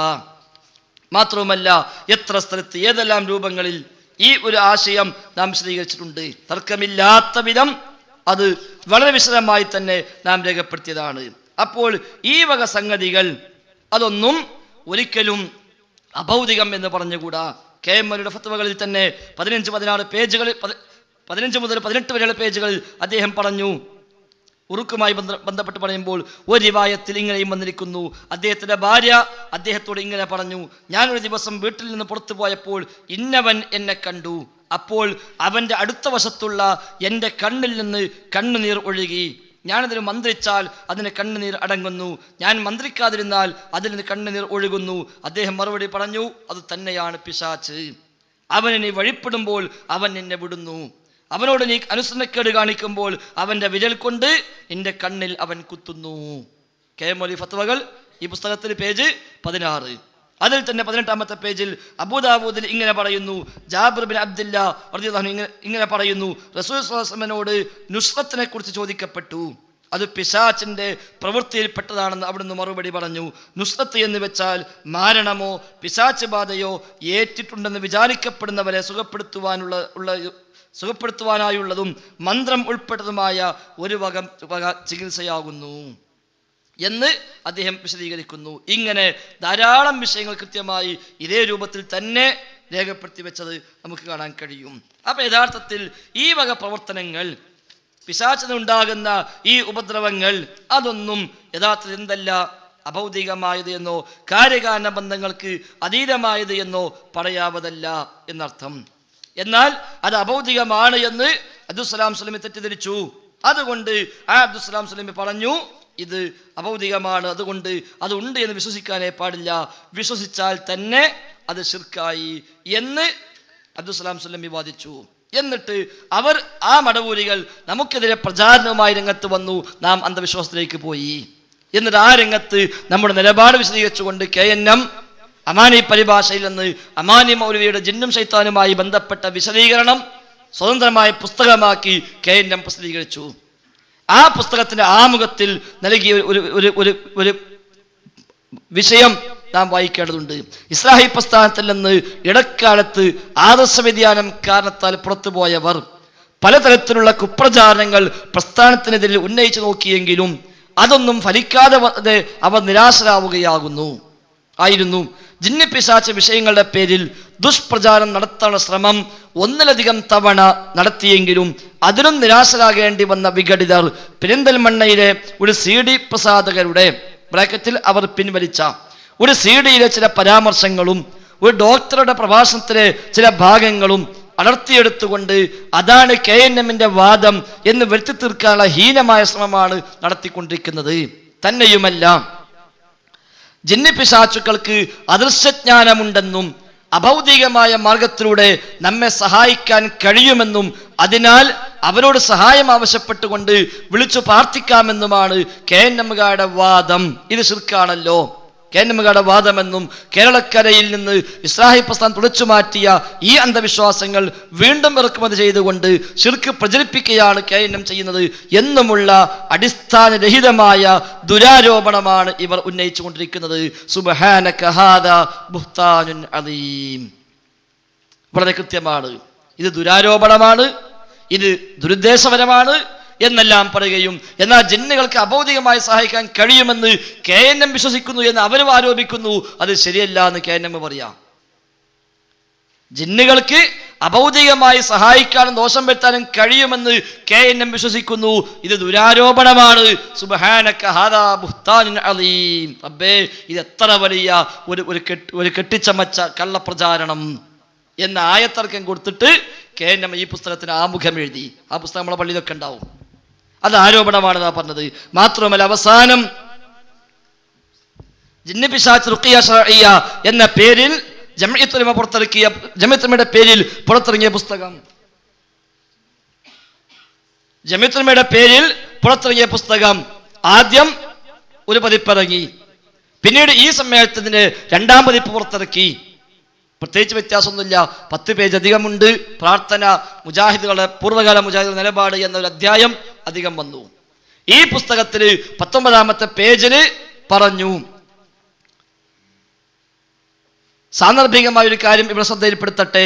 തൗഹീദി പ്രബോധന രംഗത്ത് മുജാഹിദ് പ്രസ്ഥാനം നടത്തിയ മുന്നേറ്റത്തിന് മുമ്പിൽ പകച്ചു നിന്ന പൗരോഹിത്യം ഓരോ കാലത്തും പുതിയ അടവുകളും ദുർവ്യാഖ്യാനങ്ങളും ഒക്കെയായി രംഗത്ത് വന്നിട്ടുണ്ട്. വിശുദ്ധ ഖുർആനും തിരുസുന്നത്തും മുന്നിൽ വെച്ച് പൂർവികളുടെ മാർഗത്തിലേക്ക് മുജാഹിദ് പ്രസ്ഥാനം ജനങ്ങൾ ക്ഷണിച്ചപ്പോൾ ഖുർആൻ ദുർവ്യാഖ്യാനിച്ചും നബിയുടെ വചനങ്ങൾ വാലും തലയും മുറിച്ച് വികൃതമാക്കി ജനസമക്ഷം അവതരിപ്പിച്ചും പിടിച്ചു നിൽക്കാൻ പൗരോഹിത്യം ശ്രമിച്ചിട്ടുണ്ട്. എന്നാൽ അള്ളാഹുവിന്റെ പ്രകാശം ഊതിക്കെടുത്താനുള്ള വിഫല ശ്രമം മാത്രമായി അവ കലാശിച്ചു. ഇത്തരം ശ്രമങ്ങളുടെ ഒടുവിലത്തെ ഉദാഹരണമാണ് മുജാഹിദുകൾ ജിന്നുകളോട് സഹായം തേടാമെന്ന് വാദിക്കുന്നവരാണ് എന്ന ആരോപണം. അപ്പൊ അള്ളാഹുവിന്റെ പ്രകാശം ഊതിക്കെടുത്താനുള്ള പല ശ്രമങ്ങളിൽ അവസാനത്തെ ശ്രമമാണെന്ത്? മുജാഹിദുകൾ ജിന്നോട് സഹായം ചോദിക്കാമെന്ന് പറയുന്നു എന്ന ആരോപണം എന്നിതിന് 19-ാമത്തെ പേജിൽ. അത് ഈ സമ്മേളനത്തിൽ രണ്ടാം പതിപ്പിറങ്ങിയപ്പോഴും അത് അങ്ങനെ തന്നെ അതിലുണ്ട്. ഏറ്റവും ചുരുങ്ങിയത് അതിന് ശേഷം കുറച്ചാക്കാ വാദം ഉണ്ടായി എന്നെങ്കിലും ആർക്കെങ്കിലും ബോധ്യമായിരുന്നെങ്കിൽ ഇതിലെങ്കിലും എന്നാ മുജാഹിദിൽ ചില മനുഷ്യന്മാർ ഇപ്പം അങ്ങനെ വാദിക്കാൻ തുടങ്ങിയിട്ടുണ്ട് എന്ന് പറയണ്ടേ, അത് പറഞ്ഞില്ല. ഇതിലും 19-ാമത്തെ പേജിൽ അങ്ങനെ തന്നെ കാണാം. ഇത്തരം ശ്രമങ്ങളുടെ ഒടുവിലത്തെ ഉദാഹരണമാണ് മുജാഹിദുകൾ ജിന്നുകളോട് സഹായം തേടാമെന്ന് വാദിക്കുന്നവരാണെന്ന ആരോപണം. അപ്പൊ അതൊരു ആരോപണം മാത്രമാണ്, അത് പുരോഹിതന്മാരുടെ വകയാണ്. അത് യഥാർത്ഥത്തിൽ അള്ളാഹുവിന്റെ പ്രകാശം ഊതിക്കെടുത്താനുള്ള വിഫല ശ്രമമാണ് എന്ന് ജമിഅത്തുൽ ഉലമയുടെ പേരിൽ പുറത്തിറങ്ങിയ ഈ പുസ്തകത്തിലും പറഞ്ഞു. അപ്പൊ ഇതാണ് വസ്തുത. ഇതിനപ്പുറം ഒരാളും വാദിച്ചിട്ടില്ല, വാദിക്കുകയുമില്ല. വാദിച്ചാൽ അയാളൊട്ട് മുജാഹിദും അല്ല. പിന്നെന്താ സംശയിക്കാനുള്ളത്? ജിന്നിനെ വിളിച്ച് സഹായം തേടാൻ ഒരുത്തിന് വാദം ഉണ്ടെങ്കിൽ ഓ മുജാഹിദ് അല്ല എന്ന് ഉറപ്പിച്ചോളി, ഓ സാക്ഷാൽ ഖുറാഫിയാണ്, ഒരു സംശയം വേണ്ട. ഈ പറഞ്ഞ ഞാനായാലും അതിനപ്പുറം ആരായാലും ശരി, എല്ലാവർക്കും അത് ബാധകവുമാണ്. പിന്നെന്തേ തർക്കമുണ്ടായി? യഥാർത്ഥത്തിൽ ഇതുവരെ മടവൂരികൾ പ്രചരിപ്പിച്ച ഈ പ്രചാരണം അത് ചില മനുഷ്യന്മാർ നമ്മളെ കൂട്ടത്തിൽ ഏറ്റെടുത്തു എന്നാണ് വസ്തുത. നമ്മളൊക്കെ അന്ധവിശ്വാസത്തിലേക്ക് പോയി ശിർക്ക് പ്രചരിപ്പിക്കുന്നു, ജിന്ന് മലക്കും അഭൗതികമായി സഹായിക്കുമെന്ന് വിശ്വസിക്കുന്നു എന്ന് അവര് പ്രചരിപ്പിച്ചു നമ്മെക്കുറിച്ച്. അന്ന് എല്ലാവരും ഒന്നടങ്കം ഒരേ സ്വരത്തിൽ പറഞ്ഞു, ഇല്ല കൂട്ടരെ, അങ്ങനത്തെ വിശ്വാസമേ ഞങ്ങൾക്കില്ല. എത്രത്തോളം എന്ന് വെച്ചാൽ വിചിന്തനം വാരികയിൽ വ്യക്തമായി MP അബ്ദുൽ ഖാദിർ കരുമ്പ് 2007 എഴുതി. അത് പിന്നീട് പുസ്തകമായി പുറത്തിറങ്ങി, സമസ്തക്കാരുടെ പൊയ്വടികൾ എന്ന പേരിൽ. അതിൽ അദ്ദേഹം പറഞ്ഞു, 8 പതിറ്റാണ്ട് കാലം മുജാഹിദുകൾ പറഞ്ഞ തൗഹീദ് എന്താണെന്ന് വിമർശകന് മനസ്സിലായിട്ടില്ല. ഇവിടെ വിമർശകൻ ഉദ്ദേശിച്ചത് അബ്ദുൽ ഹമീദ് പൈസമ്പലക്കടവാണ്. അയാൾ ഇതിന്റെ അടിയിൽ ഇടപെട്ട് നോക്കി മുജാഹിദുകൾ തൗഹീദ് പൊളിഞ്ഞിട്ടുണ്ടെന്ന് പറയാൻ വേണ്ടി. അതിന് മറുപടി കൊടുക്കാം. മനുഷ്യർക്ക് അദൃശ്യമായത് മലക്കുകൾക്കും ജിന്നുകൾക്കും ദൃശ്യമാകുന്നതും മനുഷ്യ കഴിവിൽ പെടാത്തത് മലക്കുകളുടെയും ജിന്നുകളുടെയും കഴിവിൽ പെടുന്നതും മുജാഹിദുകൾ ഒരു കാലത്തും ഇബാദത്തിന്റെ നിർവചനത്തിൽ ഉൾപ്പെടുത്തിയിരുന്നില്ല. അപ്പൊ മനുഷ്യന് അദൃശ്യമായത് ജിന്നിന് ചിലപ്പോൾ ദൃശ്യമായതുണ്ടാകും, മനുഷ്യന് കഴിയാത്തത് ജിന്നിന് കഴിയുന്നുണ്ടാകും. അതൊന്നും ഇബാദത്തിന്റെ നിർവചനത്തിൽ പെടുത്താൻ പറ്റൂല. എന്നിട്ട് ഇപ്പൊ ചിലർ പറയാം ജിന്നിന് ഗൈബ് അറിയുന്നതാണ് ഇവര് പറയേണ്ടത്. അദൃശ്യമായത് അറിയുന്നു പറഞ്ഞപ്പോ ഇത് മനുഷ്യന് അദൃശ്യമായത് ജിന്നുകൾക്ക് ഇപ്പൊ ദൃശ്യമായതുണ്ടാകും. നമ്മൾ കാണാത്ത ഓൻ കാണും, അത് ഓൻ കാണുന്നു വിശ്വസിച്ചാല് ഗൈബ് അറിയുന്നു വിശ്വസിക്കുന്നതല്ല. എന്നിട്ട് പറയാം, മലക്കുകളുടെയും ജിന്നുകളുടെയും മറ്റെല്ലാ സൃഷ്ടികളുടെയും കഴിവിനപ്പുറമുള്ള കഴിവുകളും അറിവുകളുമാണ് മുജാഹിദുകൾ ഇബാദത്തിന്റെ നിർവചനത്തിൽ ഉൾപ്പെടുത്തിയത്. അപ്പൊ ജിന്നിന്റെ മലക്കിന്റെയും കഴിവൊന്നും ഇബാദത്തിന്റെ നിർവചനത്തിൽ വരൂല. അതിനപ്പുറം കഴിവുണ്ട് വിശ്വസിക്കുമ്പോഴാണ് ഇബാദത്താവുക എന്നാ പറഞ്ഞത്. 8 പതിറ്റാണ്ട് കാലം. പിന്നെങ്ങനെ അതിൽ തെറ്റി? 8 പതിറ്റാണ്ട് കാലം ഇതാണ് പറഞ്ഞത്. ശേഷം പറയുന്നു, ഈ ലോകത്ത് എല്ലാ കാര്യങ്ങളും അള്ളാഹു വ്യവസ്ഥപ്പെടുത്തിയിട്ടുള്ളത് കാര്യകാരണ ബന്ധങ്ങളുടെ അടിസ്ഥാനത്തിലാണ്. ആ വ്യവസ്ഥക്കതീതമായ കഴിവുകൾ അള്ളാഹുവിന്റെ മാത്രം പ്രത്യേകതയാണ്. മലക്കുകളുടെയും ജിന്നുകളുടെയും കഴിവുകളുടെയും പ്രവർത്തനങ്ങളുടെയും കാര്യകാരണങ്ങൾ നമുക്ക് പിടികിട്ടുന്നില്ലെങ്കിലും അതെല്ലാം അവർക്ക് അള്ളാഹു നിശ്ചയിച്ച വ്യവസ്ഥ അനുസരിച്ചാണ്. അതുകൊണ്ട് തന്നെ അതിനെക്കുറിച്ച് അഭൗതികമെന്നോ കാര്യകാരണ ബന്ധങ്ങൾക്ക് അതീതമെന്നോ ബുദ്ധിയും വകതിരിവുമുള്ളവർ പറയുക ഇല്ല. ജിന്നിന്റെയും മലക്കിന്റെയും പ്രവർത്തനങ്ങളെപ്പറ്റി അഭൗതികമെന്നോ കാര്യകാരണ ബന്ധങ്ങൾക്ക് അതീതമെന്നോ ബുദ്ധിയും വകതിരിവുമുള്ളവർ പറയില്ല. അന്നും ഇന്നും എന്നും മുജാഹിദുകളുടെ നിലപാട് ഇതാണ്. വളരെ കൃത്യമാണ്. 2007 ഫെബ്രുവരി 16 വിചിന്തനം വാരിക. ആ എഴുതിയ ആള് അയാൾ മുജാഹിദ് പ്രസ്ഥാനത്തിന് പുറത്തു പോകണമെന്ന് ഈ കാലം വരെ ഒരാളും പറഞ്ഞ് നമ്മൾ കേട്ടിട്ടില്ല. ഇത് എഴുതിയ ആൾ പുറത്തു പോകണമെന്ന് പറഞ്ഞിട്ടില്ല. 8 പതിറ്റാണ്ട് കാലം ഇതാണ് മുജാഹിദ് നിലപാട് എഴുതിയപ്പോ അത് ശരിയല്ല എന്നാരും അന്ന് പറഞ്ഞിട്ടില്ല. അന്നും ഇന്നും എന്നും ഇതാണ് നിലപാട് എന്ന് എഴുതിയിട്ടും അത് തെറ്റാന്ന് പറഞ്ഞിട്ടില്ല. ആ എന്നും എന്ന് പറഞ്ഞിടത്ത് നമ്മളൊക്കെ നിന്നപ്പോ നമ്മൾ കുഴപ്പക്കാരായി. അതിന് വിട്ടോനോ ഓല് ഉള്ളിലുമായി. യഥാർത്ഥത്തിൽ ഇതിന് വിട്ടോനല്ലേ പുറത്തു പോകേണ്ടത്? ഈ വിചിന്തനം പ്രകാരം ഇതിനപ്പുറത്തേക്ക് ജിന്നിന്റെയും മലക്കിന്റെയും കഴിവും പ്രവർത്തനങ്ങളും ഒക്കെ അഭൗതികമാണെന്ന് ഒരുത്തം പറഞ്ഞാൽ വിചിന്തനത്തിന്റെ ഭാഷയിൽ പറഞ്ഞാൽ എന്ത് മനസ്സിലാക്കണം? ബുദ്ധിയും വകതിരിവും നഷ്ടപ്പെട്ടു എന്നല്ല മനസ്സിലാക്കേണ്ടത്. എന്റെ വകല്ല, ബുദ്ധിയും വകതിരിവും ഉള്ളവൻ പറയില്ല എന്ന് പറഞ്ഞത്. അപ്പൊ ഒരുത്തം പറയുന്നുണ്ടെങ്കിലോ ഓനെ ബുദ്ധിയും വകതിരിവും ഇല്ല, എന്നാ ഓൻ വേഗം പോണം ഇവിടുന്ന്, ഓനെ പിടിച്ച് പുറത്താക്കണം. അതിന് പകരം ഈ ബുദ്ധിയും വകതിരിവും നഷ്ടപ്പെട്ടു ഓനെ പെടുന്നിട്ട് ഇങ്ങോട്ട് വന്നാൽ ഞാൻ പിന്നെ ശരിയാക്കും എന്ന് പറഞ്ഞ് വല്ല വിരാന്തും കാട്ടിയാൽ അതിനെ പിടിച്ച് പുറത്തേക്കേണ്ട ആവശ്യമുണ്ടോ നമുക്ക്? ഓനെ പിടിച്ച് ചങ്ങലിക്കിടാന്നല്ലാതെ. അപ്പൊ ബുദ്ധിയും വകതിരിയുമുള്ള ഒരാൾ പറയില്ല. ഇതാണ് എന്നും മുജാഹിദുകളുടെ നിലപാട് എന്ന് വിചിന്തനം വാരിക 2007 ഫെബ്രുവരി 16. അത് പുസ്തകമായി പുറത്തിറങ്ങി, സമസ്തക്കാരുടെ പൊയ്വടികൾ എന്ന പേരിൽ. അതേ മനുഷ്യൻ തന്നെ സമസ്തയുടെ തെരഞ്ഞെടുത്ത നുണകൾ എന്ന പേരിൽ ഒരു പുസ്തകം എഴുതിയിട്ടുണ്ട്. സമസ്ത ഒരുപാട് നുണ പറയാറുണ്ട്. സമസ്തക്കാരുടെ തെരഞ്ഞെടുത്ത നുണകൾ എന്ന പേരിൽ പുസ്തകം എഴുതിയപ്പോൾ അതിൽ നുണ നമ്പർ 4 എന്താ കൊടുത്തത്? കരുവമ്പയിലെ ഒരു പുസ്തകം, നുണ നമ്പർ 4. ഇനിയിപ്പോ അതിൽ നുണ എഴുതുന്നത് പറയാൻ നമുക്കറിയില്ല. നുണ നമ്പർ 4 എന്താ? പ്രാർത്ഥന എന്നത് കേവലം ഒരു അപേക്ഷയാണ്. അപ്പൊ കേവലം അപേക്ഷയ്ക്ക് പ്രാർത്ഥന എന്ന് പറയും എന്നത് സമസ്തക്കാരുടെ നുണയാണ് എന്നാ മൂപ്പർ എഴുതിയത്. പ്രാർത്ഥനയെ സംബന്ധിച്ച് കാന്തപുരം മുസ്ലിയാർ പ്രസ്താവിക്കുന്നു, പ്രാർത്ഥിക്കുക എന്നതിന് അപേക്ഷിക്കുക, ചോദിക്കുക എന്നേ അർത്ഥമുള്ളൂ എന്നിട്ട് കരുമ്പുൽ എഴുതുക. കേവലം ചോദ്യത്തിനോ അപേക്ഷയ്ക്കോ പ്രാർത്ഥന എന്ന് പറയുക ഇല്ല. ഇത്തരം ചോദ്യങ്ങൾക്കും അപേക്ഷകൾക്കും ഇവർ പോലും പ്രാർത്ഥന എന്ന് ഉപയോഗിക്കാറുമില്ല. അപ്പൊ കേവലം ഒരു അപേക്ഷയാണോ അത് പ്രാർത്ഥന ആവൂല ആണെന്ന് സമസ്തക്കാരും പറയുന്നില്ല. കാന്തപുരത്തിന്റെ പൊള്ളത്തരം യാഥാസ്ഥിക നേതാവ് തുറന്നു കാട്ടുന്നത് നോക്കൂ.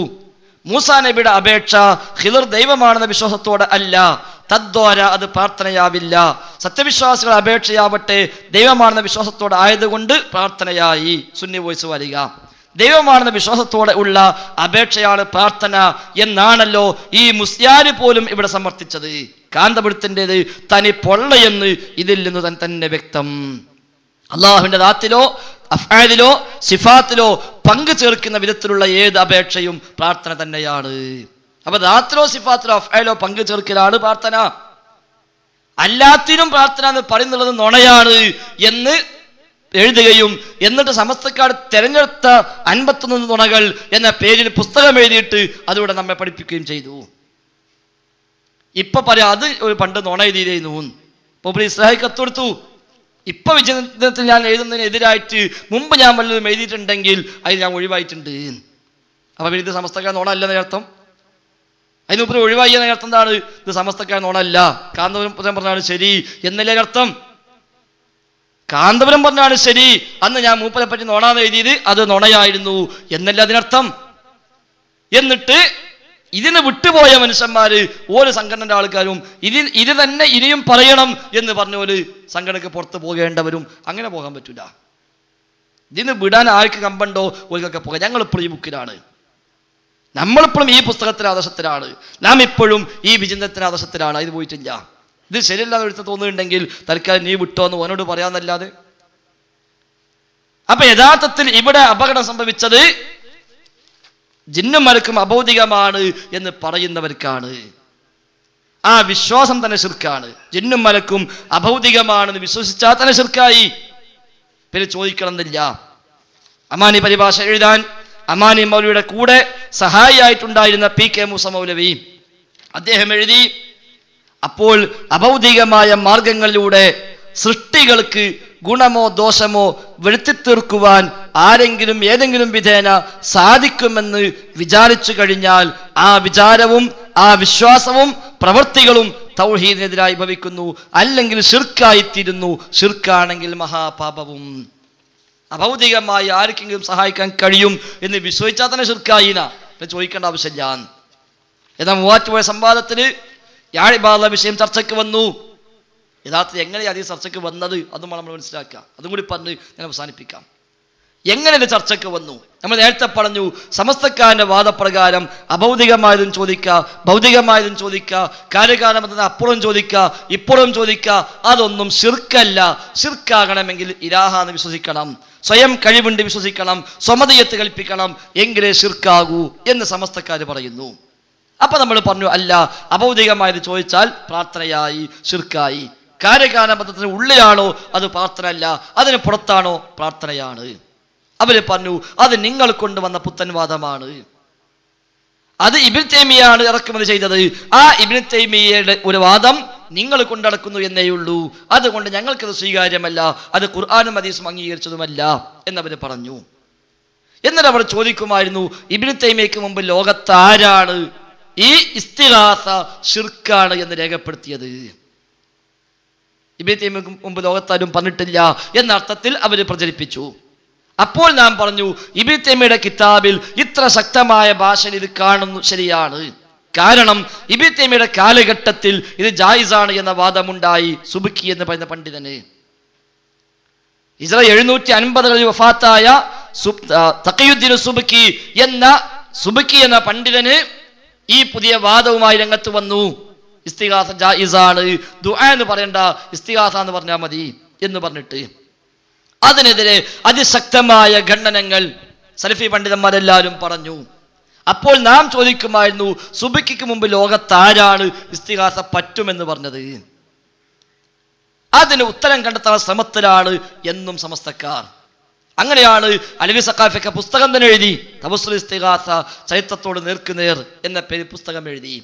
ആ പുസ്തകത്തിൽ അയാൾ സമർത്ഥിക്കാൻ ശ്രമിച്ചത് ഈ ഇസ്തിഗാസ ഖുർആൻ അംഗീകരിച്ചതാണ്, നബി അംഗീകരിച്ചതാണ്, സ്വഹാബത്ത് ചെയ്തതാണ്, താബിഉകൾ ചെയ്തതാണ്, തബഉ താബികൾ ചെയ്തതാണ്. സുബ്കി അല്ല അത് പുതിയതായി കൊണ്ടുവന്നത്. അതിന് പല ആയത്തും പല ഹദീസും കൊണ്ടുവന്നു. അതിന് കൊണ്ടുവന്ന ആയത്തായിരുന്നു വസ്അൽ മൻ അർസൽനാ മിൻ ഖബ്ലിക മിൻ റുസുലിനാ, കഴിഞ്ഞു പോയ പ്രവാചകന്മാർ ചോദിക്കൂ നബിയെ എന്ന് അല്ലാഹു പറയുന്നു. അപ്പോൾ കഴിഞ്ഞു പോയ പ്രവാചകന്മാർ ചോദിക്കൽ അഭൗതികമായ ചോദ്യമല്ലേ? ആ അഭൗതിക ചോദ്യം ചോദിക്കാൻ അല്ലാഹു പഠിപ്പിച്ചുവല്ലോ, അത് ശിർക്കല്ല എന്ന് ഉറപ്പല്ലേ? അപ്പൊ അത് ശിർക്കാന്ന് നിങ്ങൾ കണ്ടുപിടുത്തമല്ലേ? നമ്മൾ എന്തു പറഞ്ഞു? ആ ചോദ്യം അഭൗതികമല്ല, ആയത്ത് ഖുർആനിലുണ്ട്. പക്ഷെ ആ ചോദ്യം അഭൗതികമല്ല. കഴിഞ്ഞു പോയ പ്രവാചകന്മാരെ അല്ലാഹു റസൂലിന്റെ മുമ്പിൽ ഹാജരാക്കി കൊടുത്തിട്ട് അവർക്ക് ഇമാമായി നിസ്കരിച്ചിട്ട് അവർ തമ്മിലുണ്ടായ സംസാരത്തിന് സമയത്തുണ്ടായ ഒരു അധ്യാപനമാണിത്. അത് അഭൗതികമല്ല. ഇന്നമാ വലിയക്കുമുല്ലാഹു വറസൂലുഹു എന്ന ആയത്ത് കൊണ്ടുവന്നു. അല്ലാഹു വലിയാണ്, റസൂല് വലിയാണ്, വിശ്വാസികളും വലിയാണ്. അപ്പൊ അല്ലാഹും ചോദിക്കാം, റസൂലിനോടും ചോദിക്കാം, മുഅ്മിനീങ്ങളോടും ചോദിക്കാം എന്ന് അവർ വാദിച്ചു. നാം പറഞ്ഞു ആയത്തുണ്ട്, ആയത്ത് ശരിയാണ്. പക്ഷേ അത് അവരോടൊക്കെ ചോദിക്കാമെന്ന അർത്ഥത്തിലല്ല, ആ ചോദ്യത്തിന് അതിൽ തെളിവുമില്ല. ആ കൂട്ടത്തിൽ പല ഹദീസും കൊണ്ടുവന്ന ഹദീസുകളെ മൊത്തത്തിൽ നമുക്ക് മൂന്നായി തിരിക്കാം. ഒന്ന് സ്വഹീഹായ ഹദീസ്, ബുഖാരി മുസ്ലിം അടക്കമുള്ള ഉദ്ധരിച്ച സ്വഹീഹായ ഹദീസുകൾ, പക്ഷേ ദുർവ്യാഖ്യാനിച്ചത്, സന്ദർഭത്തിൽ നിന്ന് അടർത്തിയെടുത്തത്. അതിന് ഉദാഹരണമായിരുന്നു മഹ്ശറിലെ ഇസ്തിഗാസ എന്ന പേരിൽ സുലൈമാൻ സഖാഫിക്ക് എഴുതി മഹ്ശറിൽ ആദ നബിയെ പോയി കാണും, നൂഹ് നബിയെ ചെന്ന് കാണും എന്നൊക്കെ പറഞ്ഞത് അത് ഇസ്തിഗാസയാണല്ലോ. അപ്പോൾ അത് ശിർക്കാണോ? അത് അഭൗതികമല്ലേ? നമ്മൾ എന്തു പറഞ്ഞു? ഹദീസുണ്ട്, ബുഖാരിയിലുണ്ട്, മുസ്ലിമിലുണ്ട്, പക്ഷേ ഇത് അഭൗതികമായ വിളി അല്ല. കാരണം ആ അമ്പിയാക്കൾ അവിടെയുണ്ട്, നാമും അവിടെയുണ്ട്. നേർക്ക് നേരെ കണ്ടു ചോദിക്കുന്ന ചോദ്യം മാത്രമേ ഉള്ളൂ, അവിടെ അഭൗതികത ഇല്ല, കാര്യകാരണ ബന്ധങ്ങൾക്ക് അതീതമായതില്ല. അതുകൊണ്ട് അത് നിങ്ങൾക്ക് തെളിവാക്കാൻ പറ്റില്ല. അഊദു ബികലിമാത്തില്ലാഹി താമാത്തി മിൻ ശർരി മാ ഖലഖ എന്ന ഹദീസ് അവർ കൊണ്ടുവന്നു. അള്ളാഹിന്റെ കലിമത്തുകളെ കൊണ്ട് ഞാൻ കാബലത്ത് തേടുന്നു. അവർ വാദിച്ചു ഈ കലിമത്തിന്റെ ഉദ്ദേശം അംബിയാ ഉലമാ ആത്മാക്കളാണ്. നമ്മൾ എന്ത് പറഞ്ഞു? ഹദീസ് സ്വഹീഹാണ്, ഇമാം മുസ്ലിം ഉദ്ധരിച്ചിട്ടുണ്ട്, മറ്റു ചില പദങ്ങളോടെ ഇമാം ബുഖാരി ഉദ്ധരിച്ചിട്ടുണ്ട്. പക്ഷേ ഇത് അഭൗതിക വിളിയല്ല, കാരണം മഹാത്മാക്കളോടുള്ള വിളിയല്ല, ഇത് അള്ളാഹുവിന്റെ കലാമാണ്, അള്ളാഹിന്റെ സിഫത്താണ്. ആ നിലക്കുള്ള ചോദ്യമേ അവിടെയുള്ളൂ.